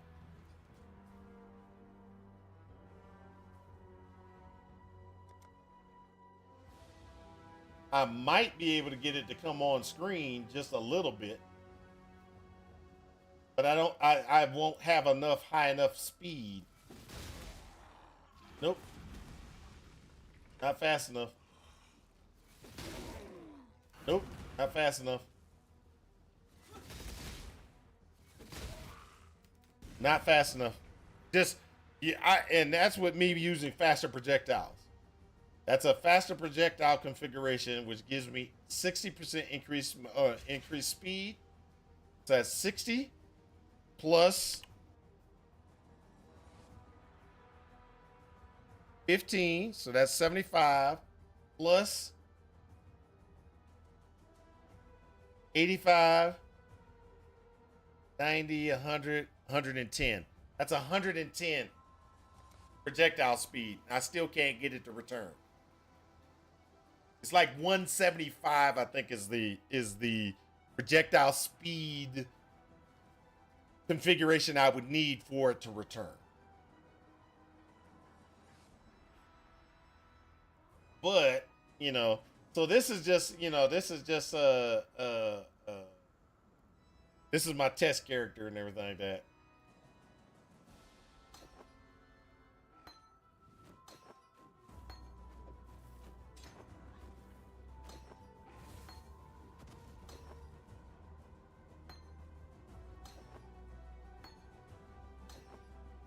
this is and this is my shadow. As you can tell, I do a lot of shadow. You know, throw gems on, see if things work. Or assassin, see if things work. I respec into getting just enough things to get it to function. Like right now, I'm not actually built in a way that would be. I have no reserves, no nothing. This is just me being able to get 100% hit capability and crit capability. So I could fund all of these points because they really don't help me unless I'm doing projectile stuff. And it helps with the this is for this tree that you see here is for my Eye of Winter. This is my Eye of Winter tree. Well, part of the tree. There's more of it. You know, this is just a basic tree to get it to verify that I can get Eye of Winter to kick out and come back. That's pretty much what that's all this is whoop and come back. And it does work. Getting the output of that poison stacks to the what I want it to be. I'm still trying to work out the details of getting the poison stacks to enough poisons that I'm like, that is dangerous. Right now it's like, oh yeah, it'll kill stuff, but I want to get it so it's like, whoop, and the poison just kind of rolls up, you know, gets right where you need it to be and just kind of decimates stuff. That's what we need. Is we want decimation. We want assassins to be able to walk through and just destroy everything, you know. But we got to work on it. We got to tweak things. We got to still try to get things to function and stuff like that. So that's where we are on those on that. Is why are these? Oh, that's my discipline stuff like that. All right, so with that, there are some tweaks that we can do. There are some tweaks we can do. There are some things that we can kind of work out to try to get some things working and stuff to get this stuff to work out.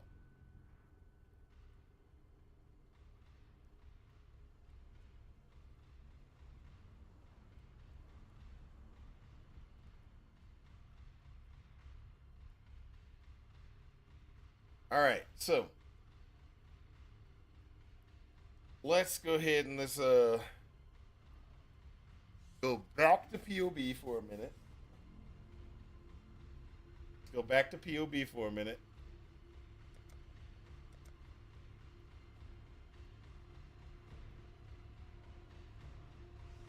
And what I wanted to show before we get too far, I wanted to show and explain kind of what the with this. Okay? So what happens is projectiles need to get to the end of the screen and be able to return back to you before they dissipate or before they disappear. Okay? So what happens is, or end of their distance. So when you're talking about off-screening things in return, right? So most things can travel off the screen. So like we got 80 here. They'll travel to like right about here to 120, right? And then come back. Well, if it gets to 120 and the return is gone, projectile won't get all the way back to you. Sometimes you can get enough projectile speed that you'll see it just come onto the screen with return and just kind of disappear. And it's because it went as far as it could and then came back just a little bit. Now, if you get like 175, it gets off the screen and it comes back. Pretty much. It comes back almost all the way to you. So that's because the projectile travels whoop, whoop, and it comes back all the way. That's why when you'll see like Ice Spear is a prime example. Ice Spear does like 300% increase in speed. I think it is. Survivor at Heart. What's up, big dog? I ain't seen you in a while. Ain't seen you in a while. That's good to see you, big dog. Good to see you. You ready for next you ready for 2 weeks? Ready for the 2 weeks? It's been a minute. I know. So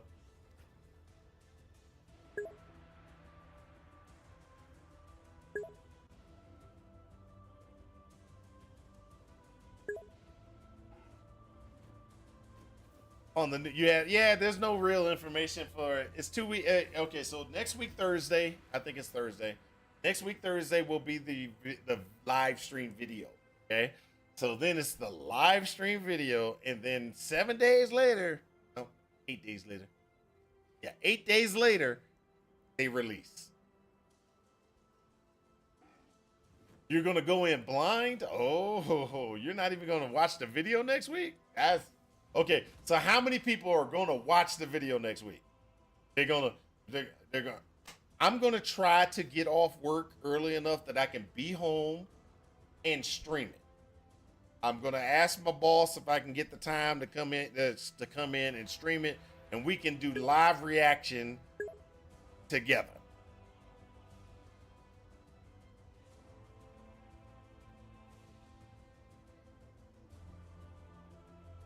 There's only one teaser. There's only one. The one teaser. Well, there's 2 teasers. Probably 2 teasers. There's 2 teasers. And if you want to see them, I can show you them. This is the announcement one, and I can show you what this one is. And then I think they came out with a different teaser, and it's about Heist. Because I've seen that one too. Yeah, there's 2 teasers. There's this one and Heist. So just in case you don't know, they're adjusting Heist. Heist has become easier. Yay! So good. Okay, so this one, now Survivor, I don't want to play it if you don't want to see it.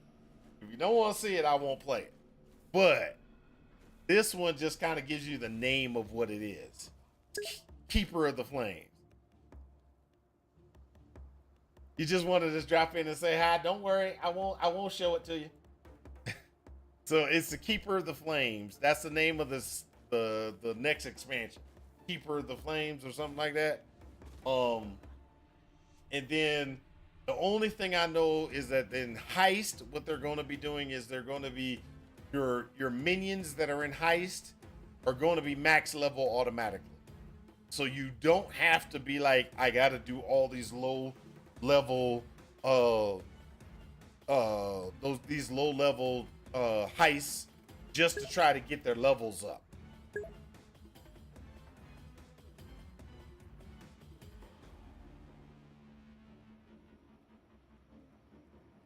How much easier can it get?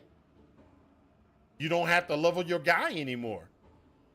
You can go in and grab the map and just automatic. You don't have to grind your guy up to the level. He starts off max level. The grind for leveling your guy up was always it slows you down because you gotta find those maps that are lower, those heists that are lower. That well, this guy needs to be he has to be level 3 to get this one, or my guy's only level 3 and I need level 5 for this heist. Oh man, I can't do that one. Now you don't have to worry about that. If you have a heist map drop or a heist thing drop, it's a guarantee you can use it, because as long as you're going to get all the guys and it's like whoop, heist, you can just do them. You don't have to be like, well, that was too high for these guys. That was too high for these guys. This was too high for these guys. Ooh, I found one that he can do. Then you're leveling them up. And you're doing that grind of leveling them up. You don't have to do that anymore. It's just instant. I can run these maps. I can run these heists. They call them because they're not maps, they're heists. And so, are we dead yet? Is that easier or is that not easier? I'm just saying, that's a lot easier in my opinion. That's a lot easier. Instant. I'm on the grind. I'm on the grind. It's easy. It works. Easier to die? What do you mean? Heist ain't easier to die if your guy's maxed out automatically.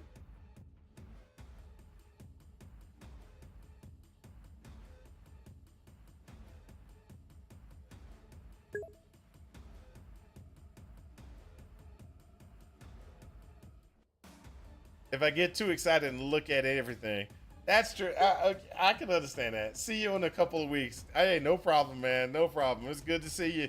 Good for stopping in, Survivor. Good for stopping in. Grinding slows you down, so don't go into too difficult of content too soon. That's true. That's true. I can concur. I can concur. That is true. You do get you do have limitations when you're like, this is preventing me from getting there.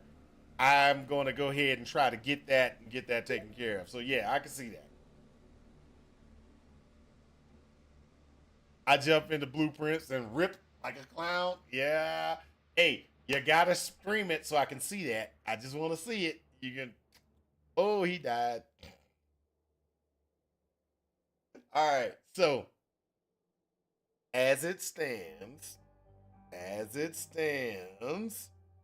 so everybody's aware, we are going to probably run the ball lightning or the ice trap build, because those are the let's not save this one. So we have ice trap, which does about 1.3 million with one toss. We have ball lightning, which does about 1 million something, but it has 52,000 EHP. The ice trap build only has 40,000 EHP, 41,000 EHP.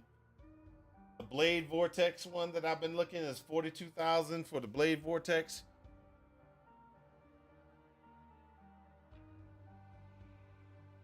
I'm ready to skip heist. The Blades Vortex build does not actually need this, but this is the one thing I want. Just in case everybody wants to know what it is. It is probably one of the nicest poison things you can get. It is the Dendrobate. Dendrobate. That's what it is. Dendrobate. If you can get Dendrobate, it makes poison nice. Because what happens is you get a 10% by having Dendrobate in place, you can actually go and get rid of chance to poison in your build, in your configuration. Because you're gonna have that chance to poison built into Dendrobate. You also get energy. You also get elemental resistances automatically from it. You get you get some poison if your dexterity is above 300. You get some increased poison damage. If you get poison duration, if you got 150 intelligence or more. So right now, I will have that base. Unless I get some dexterity on my gear, things like that, and build up my gear so that I could actually have some dexterity to get myself over 300. If I get over 300, I can get almost 80% increased damage from poisons added on to what I'm doing. Now, a single poison DPS is 24,000 points in this build. And so each poison if it does its full duration, is 139,000 points of damage. So this is this. I love this item. If I get dexterity, the item is even better. If I don't, it's okay. I have enough intelligence to keep the duration of my poison, so I can stack up poisons as much as I can on it, so that it actually does things. I don't need that to do. I lose 100,000 points of damage by not having that. Well, it's not 100,000. It's less than 100,000. But ooh, it's not really needed. Everything else is just basic. So it's a basic configuration. Get, roll my gems, whatever I need, roll my gear, whatever I need, and then functional. That's one of the things that we got to kind of look at and everything like that and everything. So tomorrow, what I'm going to do is I'm going to go down the minion route and kind of go over Templars and the different basic things for Templar that you can do in your Templar build to get yourself to the end game, or get yourself not to the end game and to maps like T16 maps, and be able to run T16 maps without really having any problems. So this is these are the things that we're gonna do tomorrow. We're gonna go over Templar. We went over Assassin today, even though I got sidetracked a couple of times by Are We Dead Yet, but we're gonna we're working these things out. We're gonna get these things where we need to be, so we can go ahead and move forward. Hey everybody, I want to thank everybody for coming. I want to thank everybody for visiting. It's about time for me to log out. And I hope this helps you in your quest for ultimate power. Talk to y'all later. Peace out. I had fun. If y'all need anything, y'all know where I'm gonna be. Be here probably playing out tomorrow. Lots of things got to do. Lots of things we got to do. Oh, I didn't even use one sound effect while I was on the thing. How about that? Not one sound effect.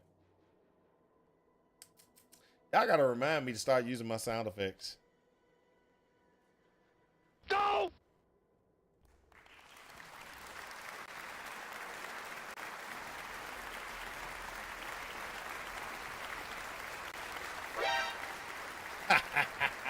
Catch y'all later. Peace out.